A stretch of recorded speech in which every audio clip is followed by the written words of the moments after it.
Grapsody with Will, Phil, and Reg, trying to keep it real instead of what you usually get from these talking heads. It's Grapsody, we're here to fill the void. 3 black fans, different perspective, got to fill your voice. Coming with the podcast, talking majors, indies in between. Yeah, it's all that, and we're down with Fightful, better fall back. Coming for respect, we connect like a ball bat. No need to double check, these are all facts. You're listening to us talk raps.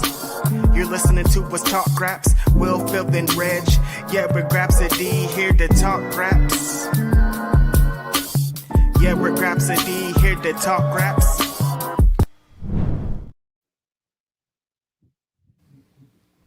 Welcome. It is I. It is he.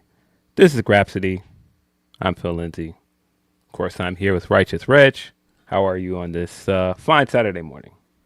It's your favorite rapper, your favorite writer, your favorite podcaster, your favorite commentator, Righteous Reg, in the building, baby. I'm feeling good. It's I thought we were going to come on, have a chill pod. Me and my friend were going to talk about a little wrestling. It's going to be a nice, relaxing Saturday. Wrong. What's up with you, Phil? I'm feeling good. Yeah, I definitely was looking around last night like, hey, not it. I don't have to see my team make a crazy collapse like the Orlando Magic did. It couldn't be me. But then I was like, hey, we'll have other stuff to talk about in the morning. And then I got up and I was like, oh, we've got like breaking news. The world is going crazy, Phil. Basketball is, you can't blink, dude. Like yesterday I was watching that game. I went outside. Magic were up. I was like, man, let me go out here and do my thing. And then you start sending stuff to the group chat, and I'm like, I was just inside, though. What happened here? Bro, Magic were up 22 points at halftime. I was like, well, this game looks like it's over. They're up. It looks like this is it for Detroit. I came back and I was like, wait, they're only up 9 points. And then I was looking, I was like, wait, they're up 2 points. They're not going to blow this game, are they? And by the end, Orlando Magic ended up losing that game by 14 points. How? Like what? Not funny. That's not even the most egregious basketball game we saw this week. Like that was ridiculous. And I can't believe the Magic would do that, but also can believe the Magic would do that because that's what it feels like this playoffs is. But like the Knicks and the Hawks, man, like what are we really playing here? Hawks turned back into the Hawks just in time to lose. I got my laugh in last week, and then I was like, "Dag, man, Hawks are really the Hawks." So they're done. Houston Rockets dysfunctional organization is done as well. Not shocked there as well. Seems like KD has been checked out for most of this series. I don't know what's going on, but he definitely seems like he's mentally checked out, man. I don't know. So it's all Aaron Busby's fault. Ever since that Twitter spat, it's been downhill, and it's all stems from him. And this is because like that generation of players, Phil, are starting to wind down. I mean, my team, like the Warriors are about to explode. Like things are going crazy. KD, Draymond, Steph, like all these, that generation of players is starting to go, it's starting to be that time, and it's feeling a little bittersweet, I'd say. Yeah. Clay was in the news this week because people found out that Clay is still a shooter. They thought that he put his scope away and he was done shooting, but guy's still a sniper. Unfortunately, the discourse around it has been very disgusting. I wish people would stop being fucking weird, but like, absolutely, I don't know. What are the rules, Phil? If you got a baddie, you got to be done. If you got a baddie, I always say, like Jay cheated on Beyonce. You guys, like there's no rules to this. Nothing matters. It's just everything changes though. Like I don't think people understand. Like when you're next to somebody the caliber of Meg, everything changes, and that's what I think people need to consider. And of course, not making excuses for this guy, but everything changes. Like the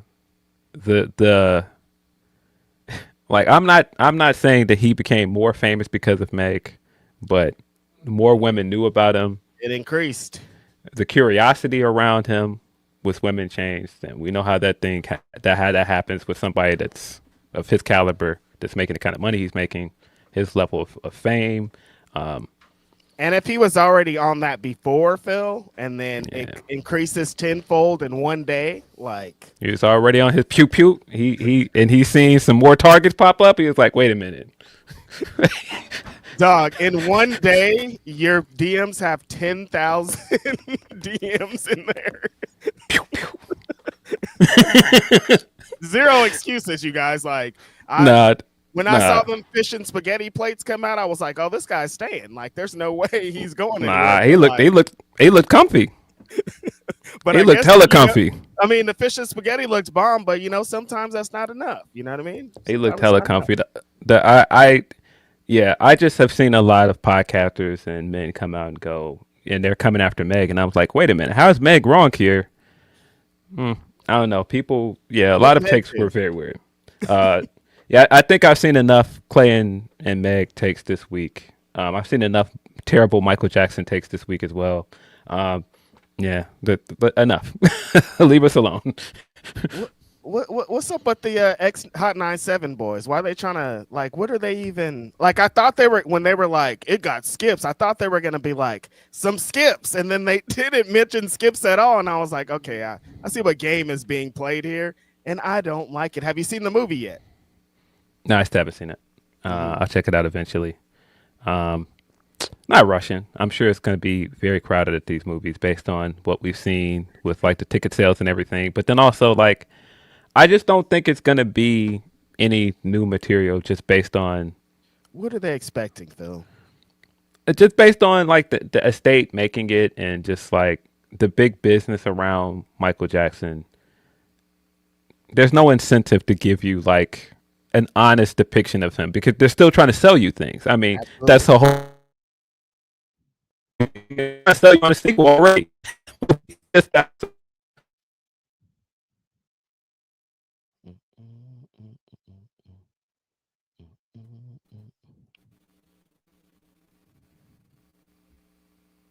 Cut out for a bit there. Could be me. I always say it could be me.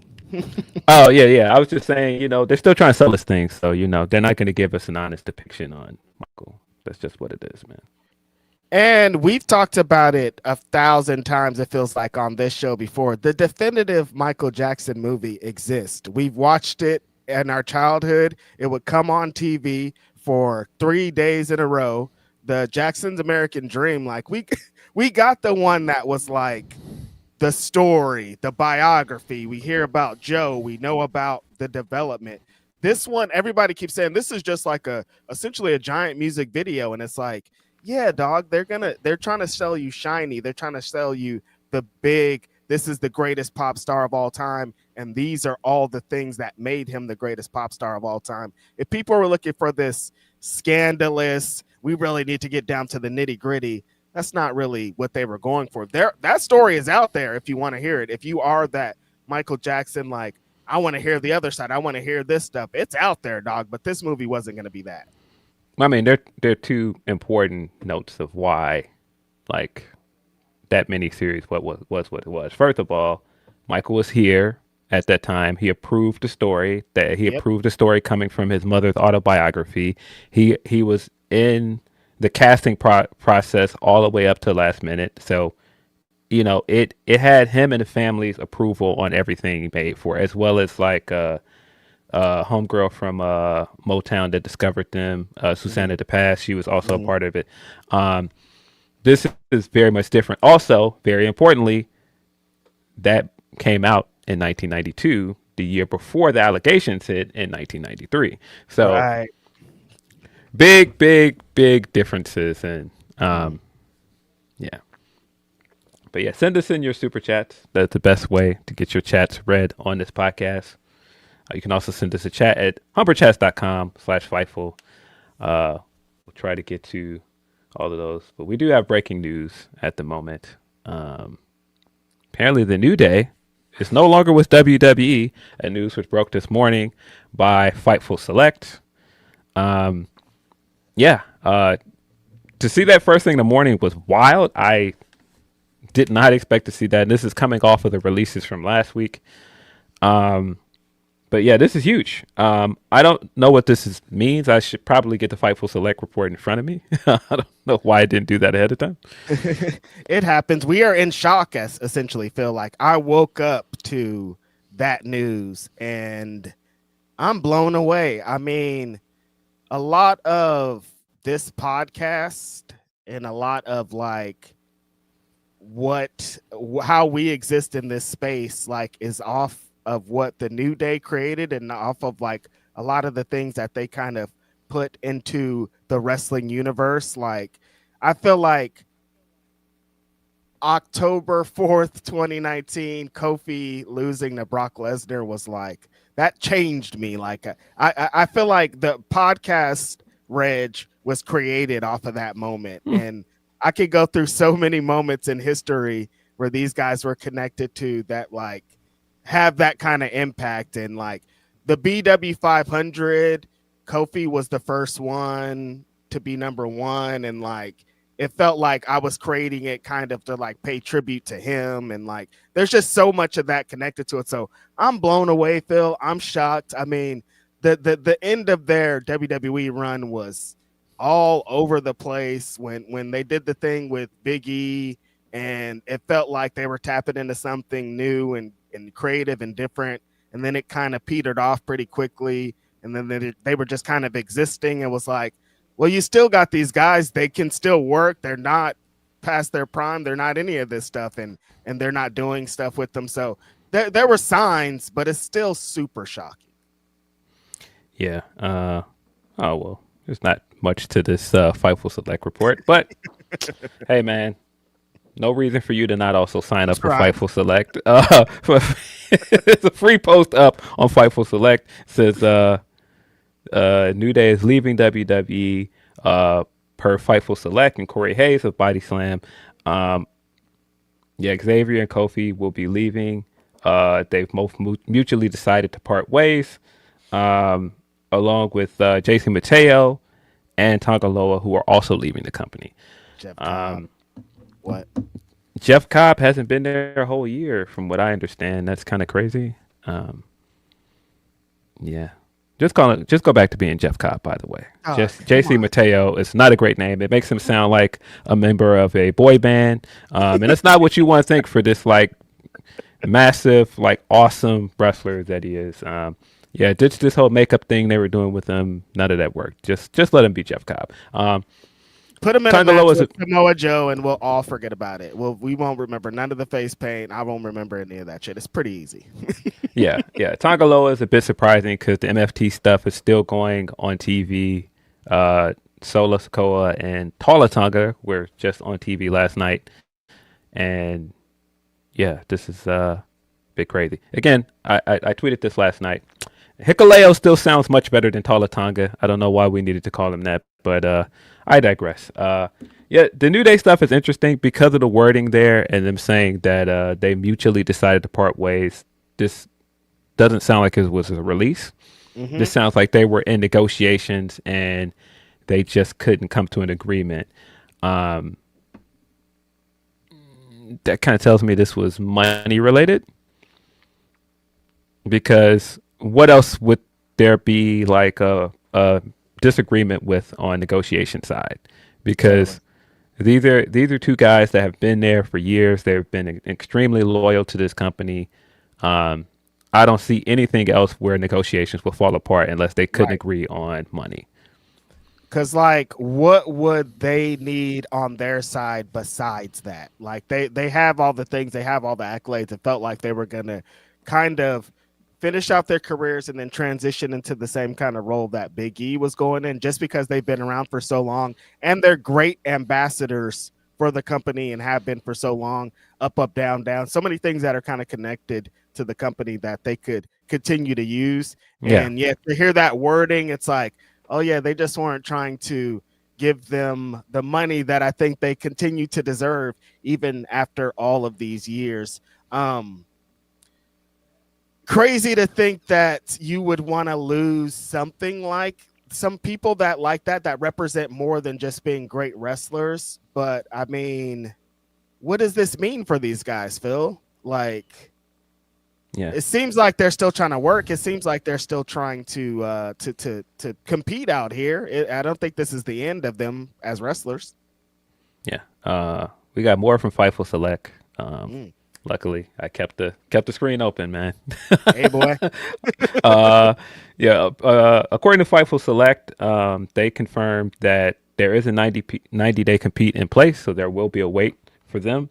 Immediately, the situation was met with shock among WWE wrestlers, many echoing the sentiments that they believe both men were WWE lifers, especially Kofi. However, that was quickly followed up with numerous cases with the belief that nobody is a WWE lifer anymore. Skirt. That in itself, under the TKO era, that is wild to think about. But I do think that is the case. I think like the day and age of lifers is kind of over. I think a lot of people that you think are lifers, I don't think so. The only person at this moment that I'm like is never going anywhere is probably Roman Reigns. Roman Reigns is probably like the last person that I'm like, there's no chance they would ever let this guy leave. That's only because he's a moneymaker, but like, and when he stops, it can all be over. Like, it doesn't matter. When Howard Finkel was gone years ago, I was like, there are no lifers. Yeah. This thing isn't that. So we can't live off of that. They're gonna stay forever. They're WWE till the end because we've totally seen with this TKO stuff that it's about the brand, man. It's not about these wrestlers. It's not about what you think this was based off. Now it's about getting this brand off and continuing that thing moving forward. I'm shocked, man.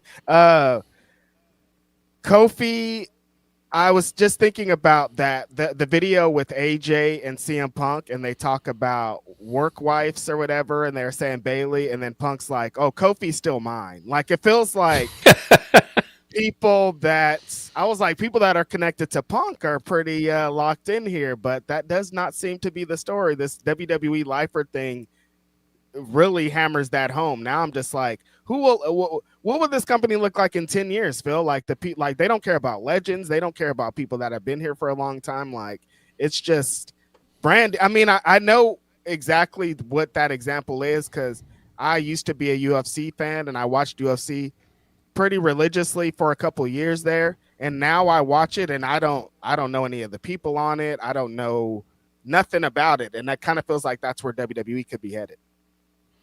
Yeah. According to Fightful Select, Kofi Kingston will still be able to use the Kofi portion of his name, considering it's his birth name. He will likely not be able to use Kingston.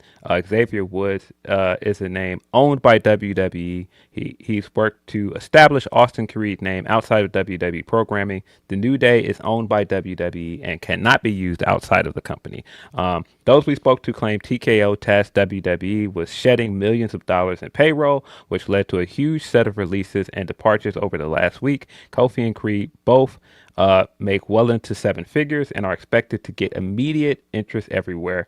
We're told there were already major names pushing for Kofi and Creed within AEW, which is not much of a surprise. See that part there, with TKO tasking WWE to shed millions in payroll, and this coming the week right after the releases, again cements my belief that this was money related, because what else could it have been? These are two guys, like I said, that have been there for years, that have been loyal. You've already seen it. More than one person's like they thought that they were lifers. Big E is he's clearly still got a contract in some way with them. He's been doing the post shows and everything. So what else would have changed here other than they didn't want to continue to pay them what they were? I mean, seeing what happened with our Truth a couple of months ago and how that thing went down, and it's just like, it seems like now it's just like they got a book and there's names on it and how much they make, and it's like we're going to either renegotiate and get this a lower point, or we're going to let these people go. It's like there's no more leverage, it feels like, for wrestlers over there, time, and that doesn't really affect anything. It's about the bottom line and what TKO feels. The AEW part is not surprising at all. Like, I think that there's a lot of people over there that would want them. to come and compete. They would fill a lot of great roles. Like I said, they could still work.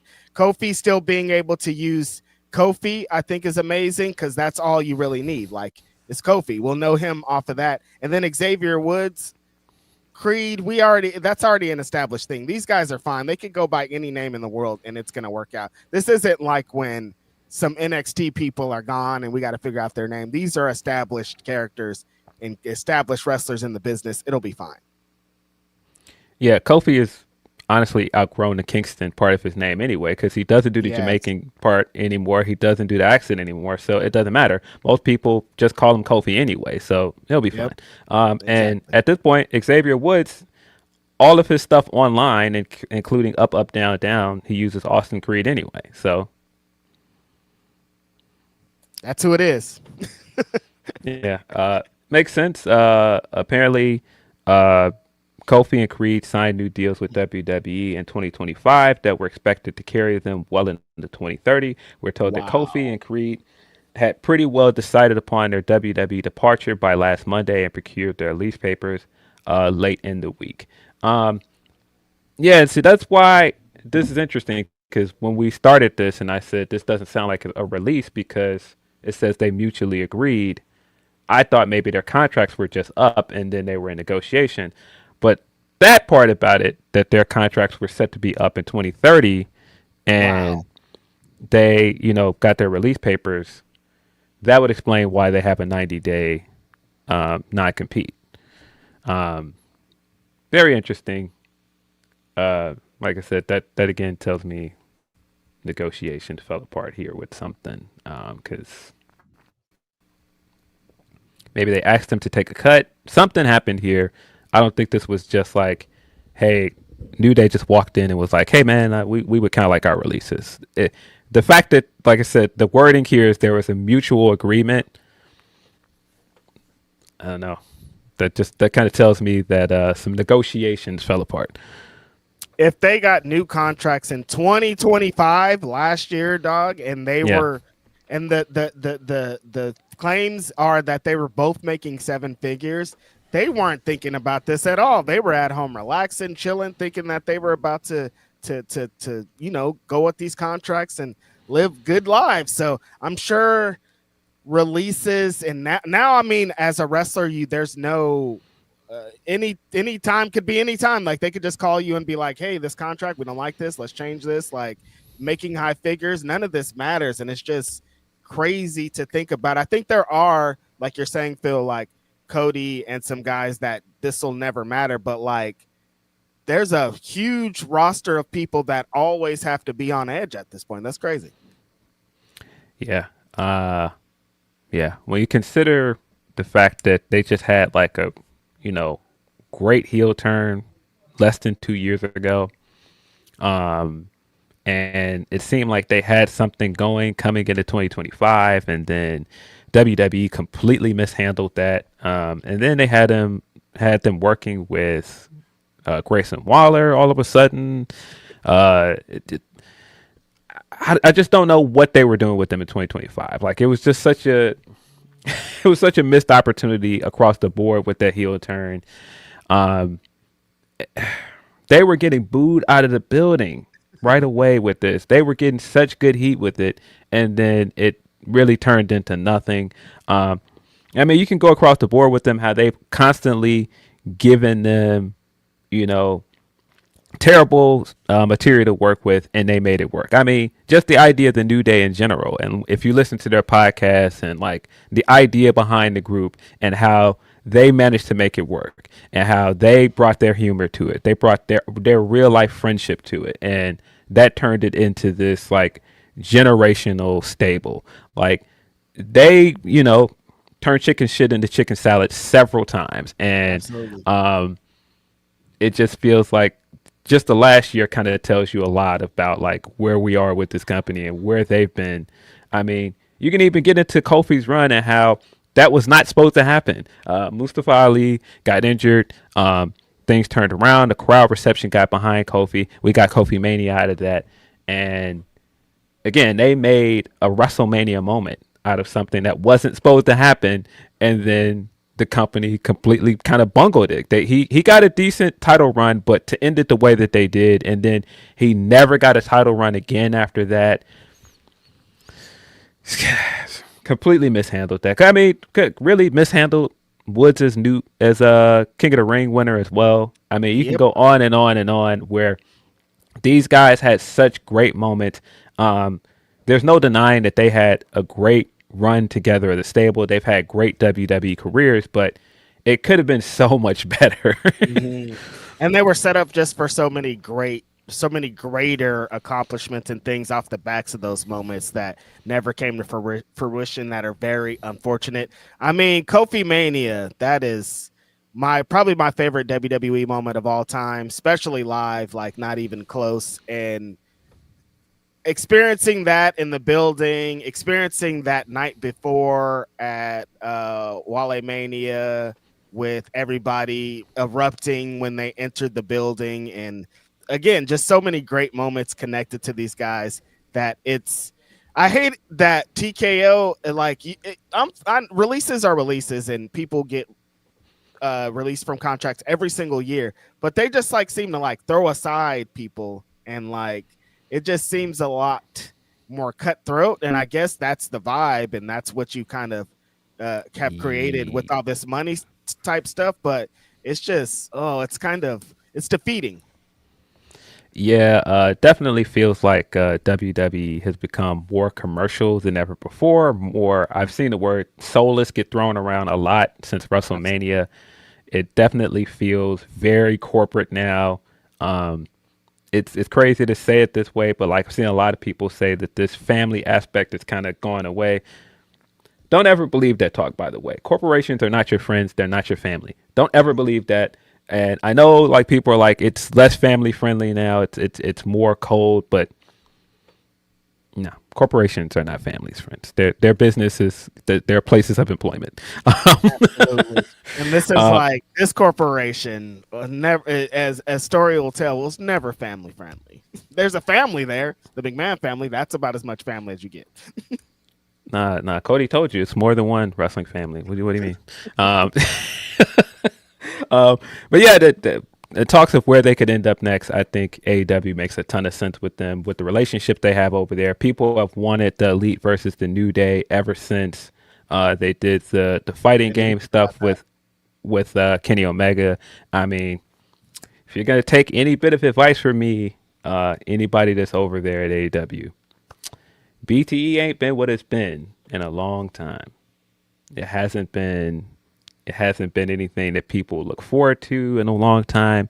It hasn't had the humor that it used to be. And BTE was a big part of what established AEW as a brand, what established the Young Bucks as a brand. If you're going to bring the New Day in, they should be on BT. It makes all the sense in the world. These are guys, especially with Creed, as a guy that has such an internet following, that has that same kind of humor and everything. If these guys are not on BT, what are we doing? And like AEW created their own up, up, down, down, pretty much. So like, I mean, if you need some help over there, then I know a couple places and a couple people that could help with that. It just makes a ton of sense for who they are, what they represent, and what they can still do to go over there. But like, not New Day, whoever they're gonna be now, like in Mexico, not would New be Day, kind of hard. In Japan would be kind of dope. Like, I think there's some other things beyond. I mean, I guess messing with AEW would get you to those places, but I'd like to see them expand. They're probably going to be too expensive to go into any indie places that I like, but like, the game's the game. Yeah, somebody said in our chat, New Era. I think the folks that make those crispy fitted hats might have something to say about that. I don't think they would. New Era. No. I don't think they can do that. But yeah, man, there's so many possibilities with like AEW. I mean, like I said, they've got a ton of friends over there. Shelton's over there. Like there's MVP. there's new opponents for them. I just would like to see what they could do when they have full reigns and they can just be creative and just do stuff that just do fun stuff again, and not have to worry about, okay, is this going to translate, or are we going to be able to wrestle once we actually start doing stuff that the fans are interested in? Because that was really what happened with the heel turn. You had something, fans were interested in it, and then it felt like they were wrestling less. They were doing the promos during the commercial break on Netflix, and it's like, why not let them wrestle? I don't know what's going on.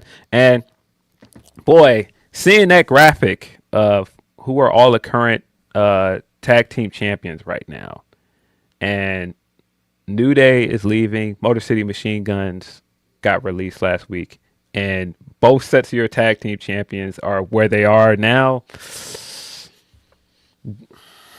Not a great sign of what this company thinks of tag team wrestling. They keep saying it. They keep telling us around every corner, we don't like tag team wrestling. I said it when the Lucha Bros were getting signed. Said it when the Motor City Machine Guns are getting signed. Happy for all these guys, but they don't like tag team wrestling over there, so it's not going to work. And everybody yelled at me, and look where we are now. I mean, just thinking of a world in 3 months, 4 months that could have the New Day, the New Era, the new whoever these guys are, Motor City Machine Guns, and the Young Bucks, and FTR, and the Rascals, and I could go on for 5 million years, is like where tag team wrestling exists, and getting 2 legendary tag teams would change a lot. Now, I know that might not, some people, this doesn't sound appealing to them, Phil. Like, I hear how they talk about WWE talent and what they represent, and that not wanting them to come into AEW and do this. But these are this is different. This is totally different. These are two genre defining tag teams, 2 tag teams that would help every tag team that's there, help every tag team that's going to come in, help the tag team division in the future. Like, it just makes too much sense to pass up on 2 tag teams like this. Yeah. Someone's saying in the chat, so much for the Usos versus Gorillas of Destiny. I still think that that's crazy in all of this, that I thought, hey, man, you got these opportunities to do all of these matchups with the Usos. You keep telling us the Usos are the greatest tag team in the world, and you could put them against Gorillas of Destiny. You could have put them against the Lucha Brothers. You could have put them up against Motor City Machine Gun, and now 2 of those matchups are off the board, and we haven't seen Rey Fenix in quite some time. So I guess again, this just tells you what this company thinks of tag team wrestling. It's just unfortunate because you just named like some amazing tag teams, not just bums, like some of the greatest tag teams of all time you were just talking about. And then, like you said, seeing that graphic, it's like, oh yeah, this is a bit, I think. Like, this is all a big joke to these people. And it's unfortunate, but again, there is a place where tag team wrestling thrives, and we could be seeing some amazing stuff very soon. Jeff Cobb, I think I haven't watched a lot of his WWE stuff because it was weird. What's his status? I think Jeff Cobb will be fine. Like, he's just got to go back to doing what he does best, whether that be in Japan or in Indies here. He'll find a spot again. They did not play to his strengths at all in WWE. It's still crazy again. He wasn't there for a whole year. And bringing him in, changing his name, putting the makeup on him, it's like, dude, like, if you watch Jeff Cobb in New Japan, if you watch anything he's done for the past few years, why would you do that with him? I just don't get it. Just let this man wrestle. Let him do what he does best. He would have gotten over if he would have just been wrestling, but I don't know. Even because if you know Jeff Cobb lore, he was in Lucha Underground and they hit him away, but he still got over just because of how cool he is. Seeing him out of the mask, seeing him just as Jeff Cobb, and knowing how kind of there's some factors that need to be added in that make Jeff Cobb cool. And one of them is like, sometimes he's a little bit goofy in the ring. He'll make like weird facials, and like all of that needs to come across on screen. Before he hits a moonsault, he looks a different way. Before he does a lariat, he does these things. There's just a couple of things that come into play that they just neutralized. And it's like, this guy's never going to get over because all the things that are there to get over, you guys are hiding away. Just doesn't make sense. I think that, there's a role that needs to be filled on the indies, in AEW, in across wrestling, that Jeff Cobb represents. So I'm excited to see what happens here. Yeah. But yeah, as I said earlier, send us your super chats. That is the best way to get your chats read on this stream. You can also send us a humper chat at humperchats.com/Fightful. Graphical Geekery says, I wish I was surprised at TKO today, but I'm not. Like, I mean, the least surprising part of this is TKO was involved, and that's what went down. Like, this is, like I said, this is going to continue to happen. Coming off the backs of the releases that we just saw, it's just the range of what I thought it could be is just a lot wider now. Yeah, not surprising at all. In the same week with all of this AI discourse as well. Yeah, again, just this company's just becoming more and more corporate. And when things become corporate, it's how can we cut costs? And then of course, cost cutting leads to layoffs, and it leads to so on and so on.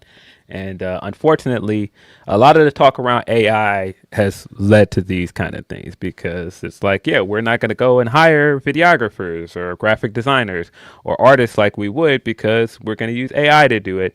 And we've seen what that's done in other creative industries. The big layoffs that just happened with Marvel Studios, they just laid off like most of their visual development department.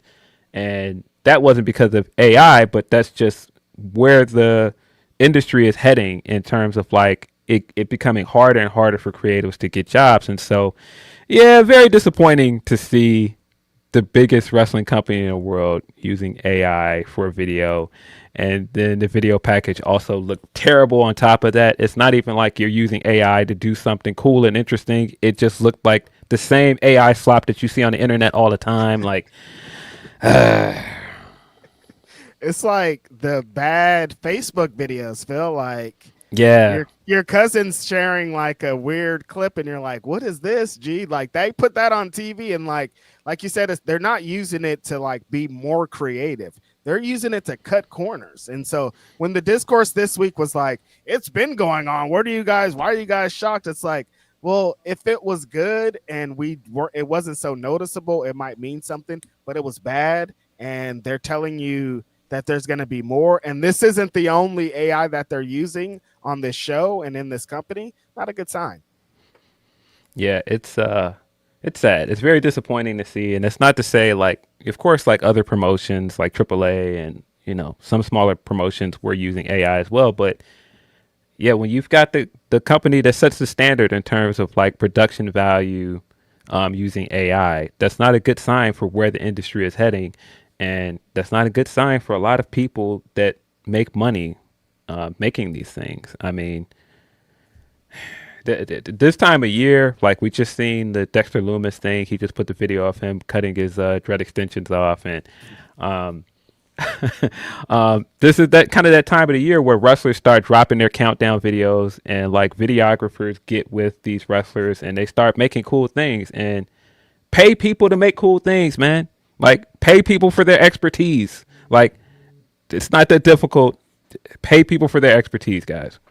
And they last longer. These things just connect more when you have something that has some heart behind it and not some bullshit slop. It's just unfortunate.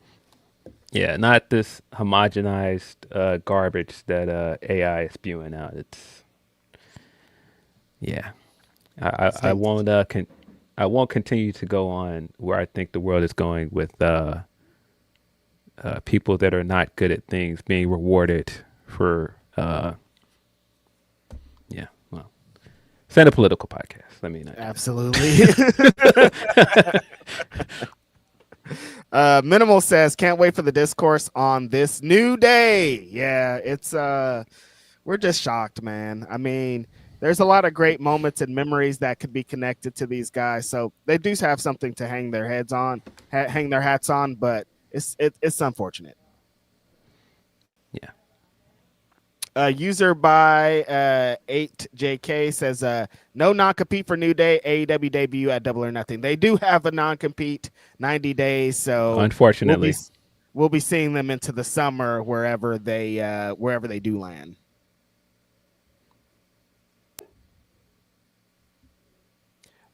Non-compete. Unbelievable. Ben Twinblade says Kofi is free, Woods is free, Jeff Cobb is free, Tongaloa is free, Fed's bed is full of Dookie, What are they even doing? I mean, we know they keep telling us, Phil, on every show when Roman Reigns talk what this company's about and what they're doing. Yeah. Yeah, I think a lot of those people you named are gonna land on their feet though. Yeah, absolutely. The homie Leonard Aaron says, so did keystroke let AI decide the latest batch of releases, or did he think of them on his own? Letting AI book shit for you is wild, bruh. Phil, every week we come on this pod now, there's some wild TKO news, and it's starting not to be shocking, and that's not a good sign. When this AI stuff came out, I was like, yeah, that makes sense. That's not what I thought you were going to say. I thought you were going to say every week we come in here and Leonard has a different nickname for Triple H, and it is hilarious. Every triple keystroke is fucking hilarious, bro. No, Leonard Aaron's he be coming up with them. Do you come up with them on the fly? Do you think of them? Do you have like a bank of them? Bro, wow. But yeah, AI is crazy, dog. I don't really like. I knew it was bad, Phil, but like it keeps getting worse. Like all of the industries, we're creatives, dog. Like we're writers, we're all these things. We talk on podcasts, like, and like we're being affected by this, and AI is slowly trying to take the stuff that we do. So like we have like a vested interest in this. Yeah, and every time this discourse happens, people do the same thing. Well, you gotta adapt to the times, and AI isn't going anywhere. AI isn't going anywhere. It's in everything. When you turn on your TV, there's AI. When you open your phone, there's AI. It's on your laptop. It's everywhere. When you open your emails, everything you do at this point, there's AI something. And that's fine. AI has practical uses. It can make things easier. I'm not saying that AI is all bad, but like using generative AI to make content you could just pay creatives to make, no thanks. Big no thanks. Gross. I just tried to write an email yesterday and Google's like, hey, do you need AI to help you? No, dog, I got this. No. Like that whole thing, like the Google search now, and it gives you that AI overview, and it's so convenient. And this is the thing, conveniences will always be our undoing. But like, yeah, that big AI overview thing that pops up that gives you like a snapshot of what you're Google searching, and people will read that and it's like, oh, well, I found what I needed to in their Google search. But you're not going and clicking the article or the video that AI overview uses to generate these bullet points. And yeah, the hardworking people that make these videos and write these articles are being affected by that. Mm-hmm. Don't matter. I already got my info right here on the top. Here it is. Yeah. When people use that as a talking point, I'm like, get out of my face, please. Yeah, and pet peeve at this point. When people fucking screenshot that thing and go, look, I did a Google search. No, you didn't. You just took this AI overview from the top of the Google. That's not research. What? What are the sources for this? Show me the sources. Like, see, AI says I did a Google search. Like, you started a Google search. I don't think you finished though. Yeah. What a sad state. Tyrone Kid says, sup Graps, I'm just jumping into it. New Day versus Omega / Bucks. I don't care where, in the ring, on the sticks, on the court. Give me what I want. But yeah, I don't think Big E's going to play a part. I think Big E, the homie, is retired from professional wrestling at this point. Yeah, he's very much made it clear he's done with wrestling. And good for him. He's been great on these post shows with WWE. Great that he still has a paying job, and he seems like he's living his best life. He's happy, engaged, getting married soon. So good for him. Again, sucks that we didn't get more out of him in terms of like his singles run. We didn't get more of the WWE title run, and that now that these guys are potentially going somewhere else, he's not going to be a part of that journey. But I'm sure he's like very supportive. They're still friends. He can stop pretending he's not their friend anymore because of his heel turn. Yeah, shout out to the homie Big E. The thing that off of this injury and off of all the thing that happened, I was like, I just hope this guy can live a nice and happy life. Exceeded those expectations. The homie is having the best time. So humble, so happy. Feels like he's in a better position than he was as a pro wrestler. So shout out to him, living his best life. What a great guy. I talked to him pretty recently, and just an incredible guy. There's some incredible people in this space. Like, people talk about the bad, people talk about how terrible things could be. There are some really good people here, and Big E is one of them. Have we ever told our New Day airport story on this podcast? It's still crazy to me every time I think about it. For some reason. Yeah. That was Philly. We were at. We went to WrestleMania in Philly. We're heading home. I'm sitting by the gate with Reg.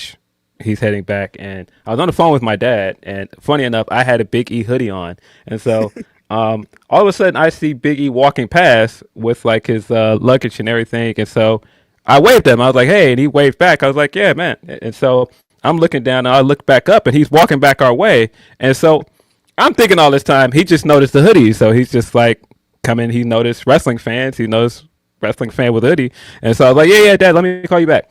And he's like, so I'm like, hey, Phil, yeah, I know who you are. And I was like, what? What do you mean? He was like, yeah, just came by to say hi, man. Good to see you guys. And I was like, what? Yeah. Okay. He gave it up. He came back to give it up to us. And like, that's when Phil and I were like, man, what a guy. Yeah, man, what a great guy. We have mutual friends in common. That's how he knows me. But I was still just like, what do you mean you know me? You're on TV.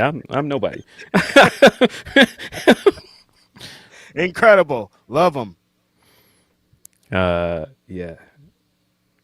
BioMonkey says, give me every matchup: New Day versus Jet Speed, New Day versus Young Bucks, New Day versus FTR, New Day versus Brodito, New Day versus Outrunners, New Day versus Proshita.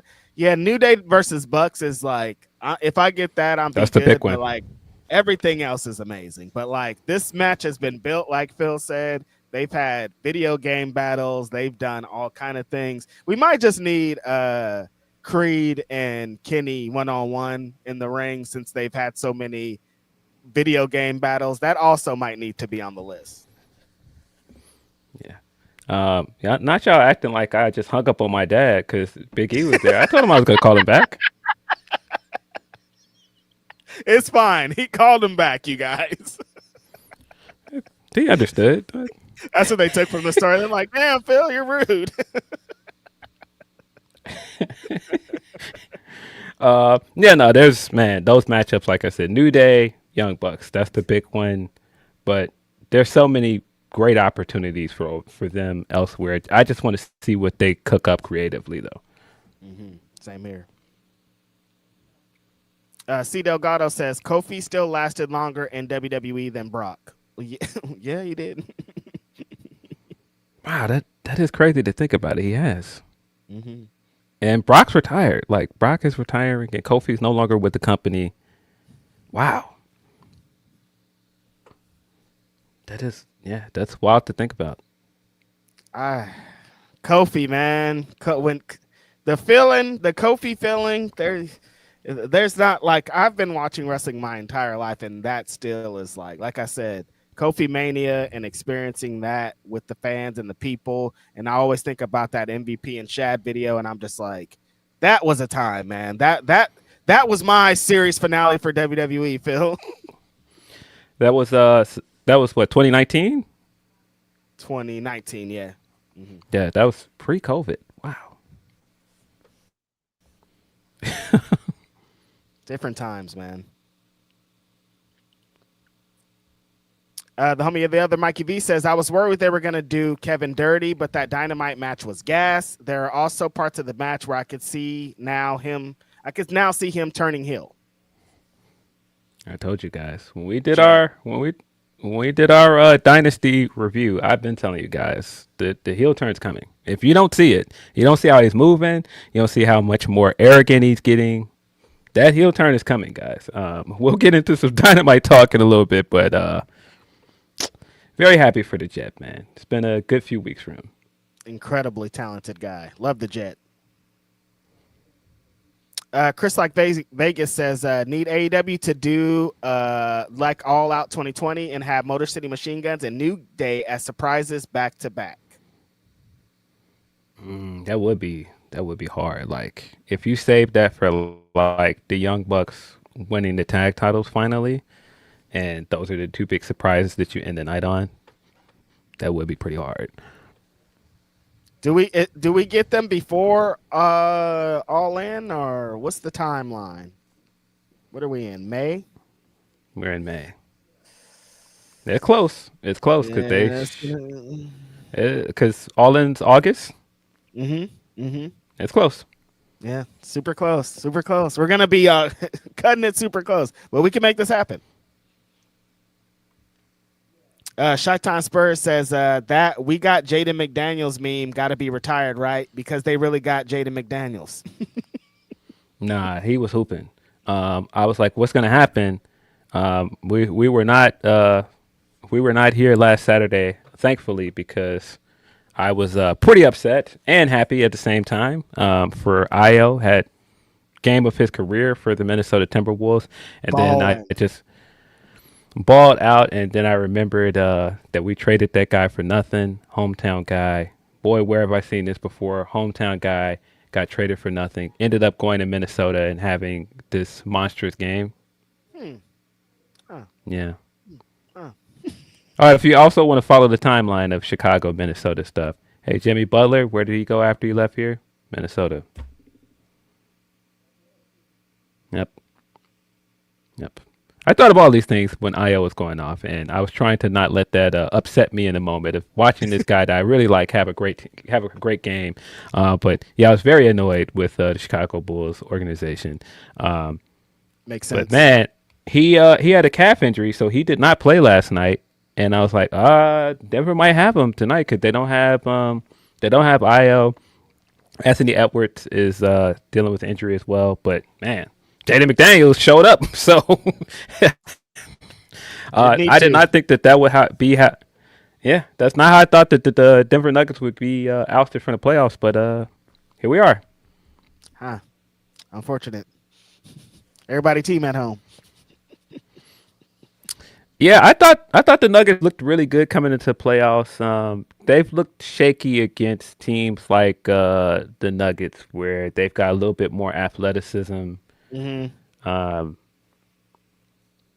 we'll be back to the drawing board. I've seen a lot of Jokic haters getting their memes off of, this is who y'all thought was the best player in the league. He was still the best player in the league, even though he got out in the first round. That don't change nothing. Just because y'all are mad that he beat Bron don't mean nothing.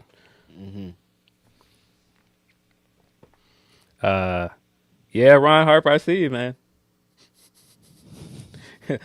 Let's go, my Lakers. For now, you got a favorable first round matchup. So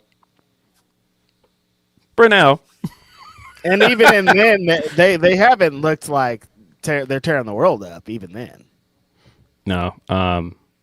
Yeah, I think if they hadn't got the Rockets the first round, they might have been in some trouble. Without Luka, they just got Reeves back. Yeah, we'll see when they play a better team. See you, Bron. And yeah, this is gonna be a very interesting offseason for you guys because I don't know if you give Bron another contract. I think you'd be foolish to give Bron another contract at this point because you gotta give him max money for what another year. No. I mean, they definitely will, but they shouldn't. No. Just for the name. I don't think they're going to give him another contract. I think this is going to be his last year in LA, if I had to guess. It should be. I hope so. I patiently await Lakers fans being able to be honest. Because I've seen a lot of you guys struggle with this, and you don't want to say anything bad about him because he's on your team. And I've seen how some of you guys react to me, and I'm like, it's okay. When he's gone, we can have honest conversations about this. There'll never be honest conversations. Honest conversations in what world? Oh, no, I've already seen it. I've already seen some LA Lakers fans that are ready. They're itching. They're itching to come out. They're itching to come out of those Bron jerseys, man. I see it. It's okay. He got y'all one championship. It's all right. Yeah, It's just yeah. it was a fun ride while it lasted, man. At least you got to stay in the news for the last bunch of years. You know what I mean? Like, could have just been like bad basketball with no TV. Yeah. Just speaking of staying in the news before we move on, the Stephen A. doing the Logan Paul podcast, and he's still talking about this Braun thing. I was just like, buddy, you got to move on. I know people keep asking about it, and that's how it keeps coming up. But oh my God, bro, it's time. It is so time to move on. Please stop. I mean, the initial way that he talked about it, he tried to be like, "Why are we still doing this?" But you're still doing this, G. Like like Phil says, I know you get asked about it, but like, tell him we've heard the story already, and like, it's still the energy that he talks around it. Phil, it's like, still relax, my guy. Yeah. I mean, you might be hearing him on your AI powered programming of WWE very soon, right? Oh my God, please no. I that is the last thing I want. I don't watch ESPN, a lot of ESPN, to avoid Stephen A. Smith. Don't put him on WWE, please. I don't. No, please, no. He has to commentate a Danhausen match, Phil. Come on, let him. Oh my God, that sounds awful. That sounds fucking awful. Gonna be horrible. Yeah. I saw a message that I can't find now, but it was something like people saying he could retire a bull, which I don't see that ever happening. He had his chance to come here in 2011. He chose to go to Miami. Wade also had his chance to come here in 2011. They decided to make a super team. That was well, Wade came here later and stole some money, but yeah. Let's see. Get your paper. Yeah.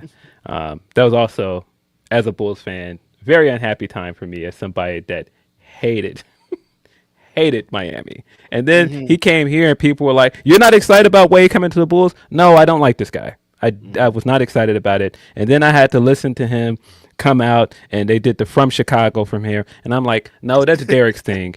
No. I don't like it. No, that's Derek's thing.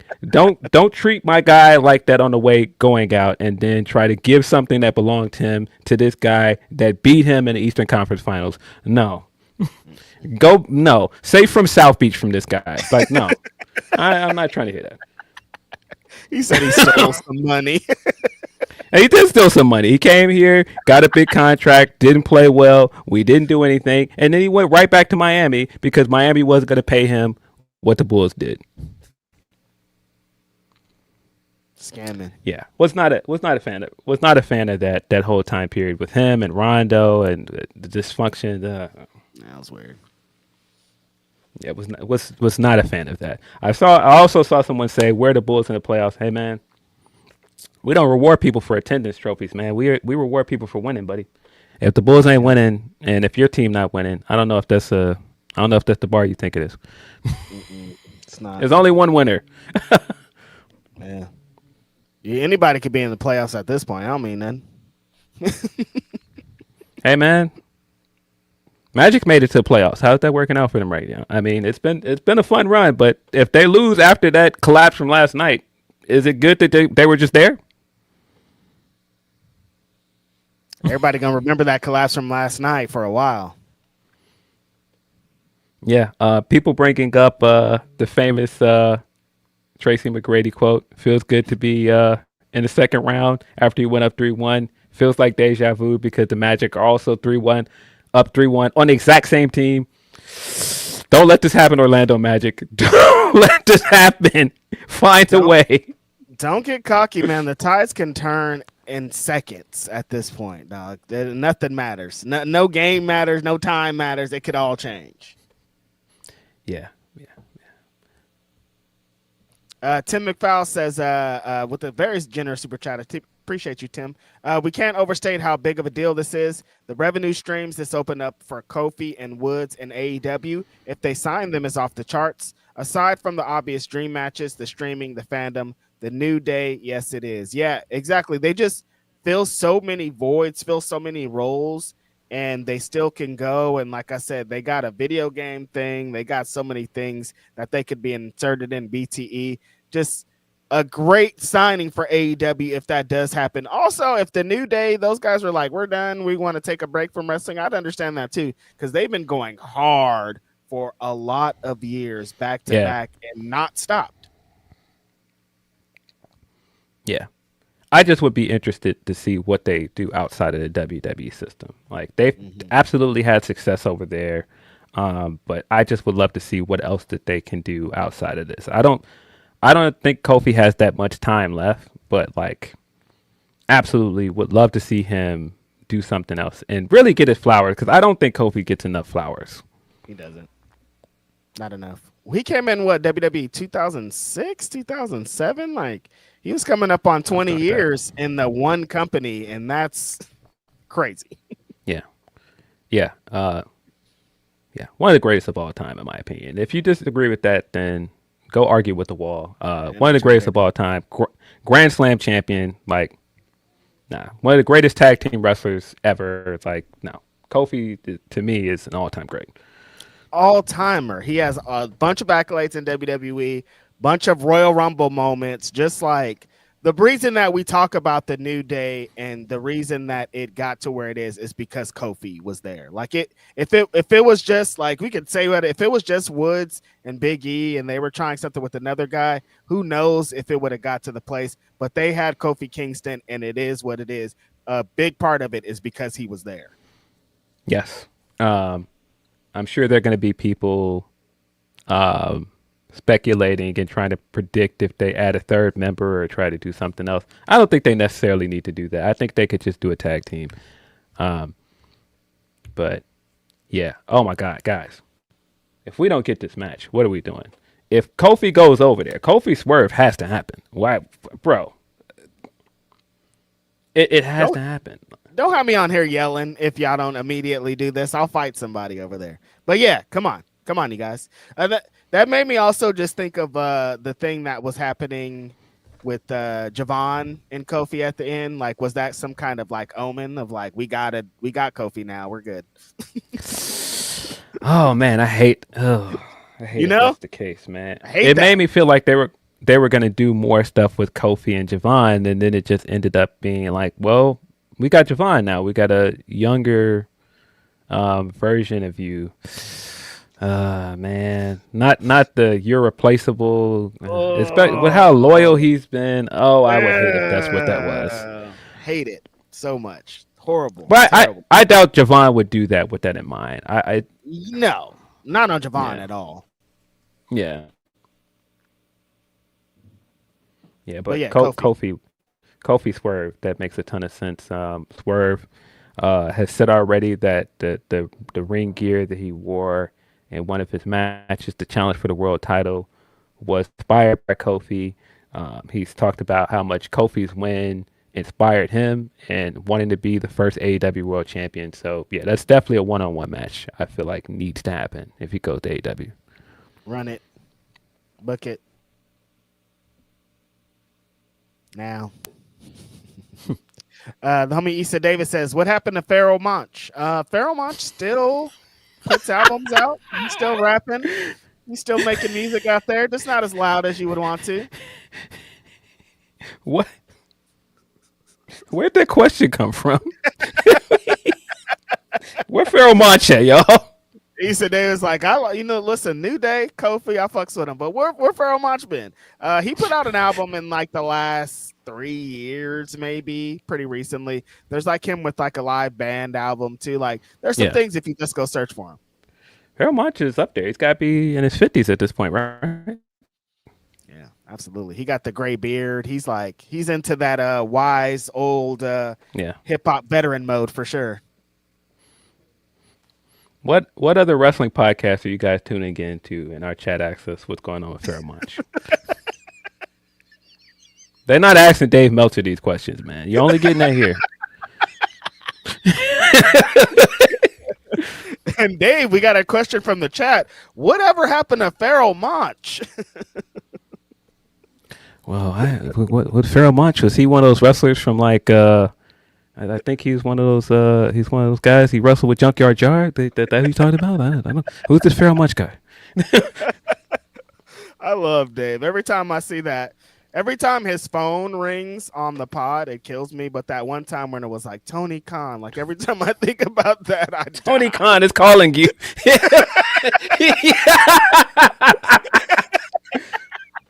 Like, this could only happen on a Dave pod, you know what I mean? Where it just announces it super loud. Dave was getting his shit off. You seen him? That AI report came out. He was like, wait a minute.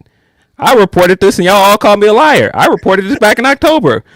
Y'all all got mad at me. Now it's okay once they confirm it. Did they just go and do a town hall meeting and confirm it? What happened to y'all being mad at me? Phil, this is starting to, they talk so much shit about Dave, but this is starting to be a pattern. Like, we're seeing recently a lot of stories come out that he dropped and people shit on him that are true. And nobody comes back to be like, sorry, Dave, ever. Yeah, it's been a few weeks of Dave getting his shit off. He wasn't having it with Conrad the other day. I was like, damn, all right. He was eating Conrad's lunch. He was going to find old Conrad. Hey, let me comment on this one too. What about this? Bro. I'm like, oh no, Dave frying these boys. Bro was like, I'm not standing down either. Like everybody that tried to come at him, he was like, nah, go talk to your podcast co-hosts over there. Don't come to me talking about comparisons, bro. Talk to them. Go talk to your boys. Was his energy is hella fun. I'm like, nah, Dave ain't fucking with y'all. Yeah, very, very funny stuff, man. Shout out Dave. Chi-Town Spurs says, I know everyone rightfully is hyping up a New Day Bucks match, but Xavier Omega could be an incredible and utterly hilarious program and match. Yeah, exactly. Like that one-on-one with them and all the bits and skits they do to get there would be incredible. Yeah, I was about to say Woods. Creed is extremely underrated in ring, and I think the match with Omega would be better than people think it would be. Yes. That's another thing. Like, we just don't know that, Phil, because they've been in WWE for 20 years and all this. Like, we don't know what they look like outside of that. Like, Kofi debuted, and he was a few years in WWE and developed who he was in that company. And, like, we saw Creed and TNA and some other places, but like they developed who they are as wrestlers in this company, and it's going to be interesting to see what they are out of it. Yeah. Meet Norma says, geez Louise, it's a new day. Yes, it is. We've officially on Auntie Pam watch when she hugs Mercedes in an AEW ring. I'll cry a river. Them versus FTR, Bucks, Motor City Machine Guns, Rascals, Hurt Syndicate, etc. Let's motherfucking crank. I keep going. There keeps being a roller coaster of how I feel about Bayley, Phil. Like sometimes I'm like, she's gone. Like if you would have asked me a year ago, I'd been like, she's gone, dog. Like I can't wait to see her in AEW. But every time she has one of these women's wrestling retreats and she becomes an ambassador for women's wrestling, I'm like, oh, she's staying. I think she's at this point. I think she's staying. I still think it's a possibility. If they would do Kofi like this, they'd do anybody like this. Nothing matters. You're right. Because I think you're looking at it like if she had the choice, she'd probably stay. Absolutely. I think the same thing. If she had the choice, she's probably going to stay. If her contract's up soon and it's up for negotiation, she would take another contract if they gave it to her. But the way they're doing things at TKO, I do not think it's out of the realm of possibility at all. I think there's a very good chance she could be gone. And they keep playing in her face over there, and I don't like it, man. They do. Like I just they don't appreciate her over there, man. I want her to be gone bad. Like if they're like, which women would you take from over there? Like Bayley's at the top of the list because I think that, yeah, beyond the Bay Area, like I always say all my favorite Mercedes moments are attached in WWE are attached to her. So like anytime I'm like, oh, this is my favorite Mercedes match. This is my favorite Mercedes thing. Across the ring was fucking Bayley. So it's like she's just have her as highly regarded as Mercedes because she can do that. And I think that if the gloves were off, if all the things, if she was given the opportunity to really shine, she'd destroy. She still has so much to give, and I think she still could represent something. So if it was up to me, I want it to happen. But I don't. Yeah, like these days though, it could be anybody. So we might see it. Who knows? Yeah, I mean, even you keep saying the Mercedes stuff, but like, there's so many Bayley matches I would like to see. Like, the Statlander one is a big one. I mean, I was back on my Statlander is one of the best wrestlers on the roster, male or female, this week. Because goodness gracious, that tag match we got this week on Dynamite, I'm like, man, y'all continue to have Chris Statlander fucked up, and then people be like, but she can't cut a promo and her character. Man, I don't give a fuck about none of that, bro. She be out there hoping. I hate when people bring that shit up. I'm like, but then she's the. Well, you could use then the bell rings for her, but the opposite effect. It's like, oh, you don't care about the character, you don't care about her. Then the bell fucking rings and she tears the world apart. You're like, damn, I don't care about none of that. She's amazing. She can work. She hits hard. She knows spots. She can do 450 splashes. She's awesome. What the fuck is anybody ever talking about? But yeah, that Bayley match would be fire. I mean, the women she was in the match with, I want to see all of them. Sheeta, Megan Bain, Lena Cross, like all like. There's a litany of women. Athena and Bayley. Like, come on, you guys. What even? What? It's too many, man. The Bayley Willow match that will feed families. The Bayley Willow match, dog. Leave me alone. I can't even, like, I don't even want my brain to start to think about that. That's crazy. Yeah. It's okay, Bayley. You don't have to stay over there, man. I see how they treat you, man. You don't have to stay. It's cool. You did it. You've done it. You had a great run there. I just want to see you do some other things. It's okay. Accolades. Hasn't won the Royal Rumble before. Yeah. She has won the Royal Rumble before. Look, you got him. We're good here. Let's get out of here. Yeah, she won the Royal Rumble heading into Philly. Same year as Cody. I was there. With that fire ass match that she had in Philly. That's right. Yeah. That was Royal Rumble in Tampa. Yeah. Mm-hmm. That was 2 years ago. 2024. I can't remember back that far. They got Bayley fucked up is the thing. Yeah, so man, that just makes my case even stronger. Bayley, look, man, you've won a Royal Rumble, you've won a Money in the Bank, multiple time champion. Hey man, what else? Yeah, you got all of them accolades over there. Let's explore some other opportunities, man. I continue to be trying to get Bayley to quit her job. It's okay. You've mentored some younger women's wrestlers there. Like, you've done it, lady. We've got it. Let's see what you can do over here. Yeah. Her and Britt Baker. Alejandro Reyes says, very sad to hear about Rebel. Loved her work with DMD. Yeah, the Rebel news is very sad. Sending love out to Rebel, sending love out to her family. If you guys didn't see, she put out a video where it states that she's been diagnosed with terminal ALS. And if you've been following along her health issues for the last couple of years, like, it's been a journey for her. So to hear that this week is very sad. Sending love out to her. She did some great work with DMD. She used to do some great work in TNA too. She was super funny and comical and did some great skits over there. So continuous love sent out to her. Yeah. Very sad news, but glad she still seems like she's at least in good spirits in the video that she dropped. A lot of people sent her beautiful messages. So yeah, well wishes to her and her family. Hopefully, I don't know the best thing to say in these situations, but yeah. Hopefully she keeps her head up and stays in good spirits. She's still, like you said, it feels like in good spirits when she's in the video, like plot twist, like she's just an incredibly bright person and human, and again, going to continue to send out love to her. Yeah. What do you say? It's hard to what do you say, man? Yeah. Appreciate you, Jacob. Jacob was saying fans miss you on Ring the Bell. Aha. Shout out to my homie DS, Ring the Bell. Congrats to him. He's got the Sirius thing that he just announced. He's going to be on Sirius satellite radio soon. Oh, really? I haven't heard about this. Damn, that's awesome. Yeah, he just announced it when he was in Vegas a few weeks ago. That is amazing. shout out to out to him. the homie DS. That's incredible. Yeah, shout out to DS, Uchi V, Paloma, all great people. You went to the show? Their event in Vegas, yeah, I went. How was it? Yeah, it was a lot of fun. Of course, very different crowds than you're going to see at any other wrestling event during WrestleMania weekend.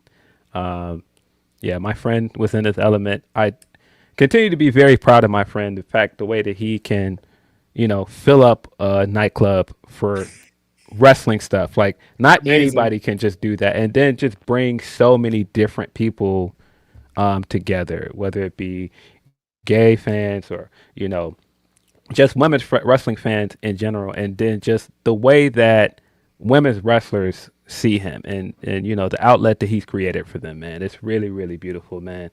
Very proud of my friend.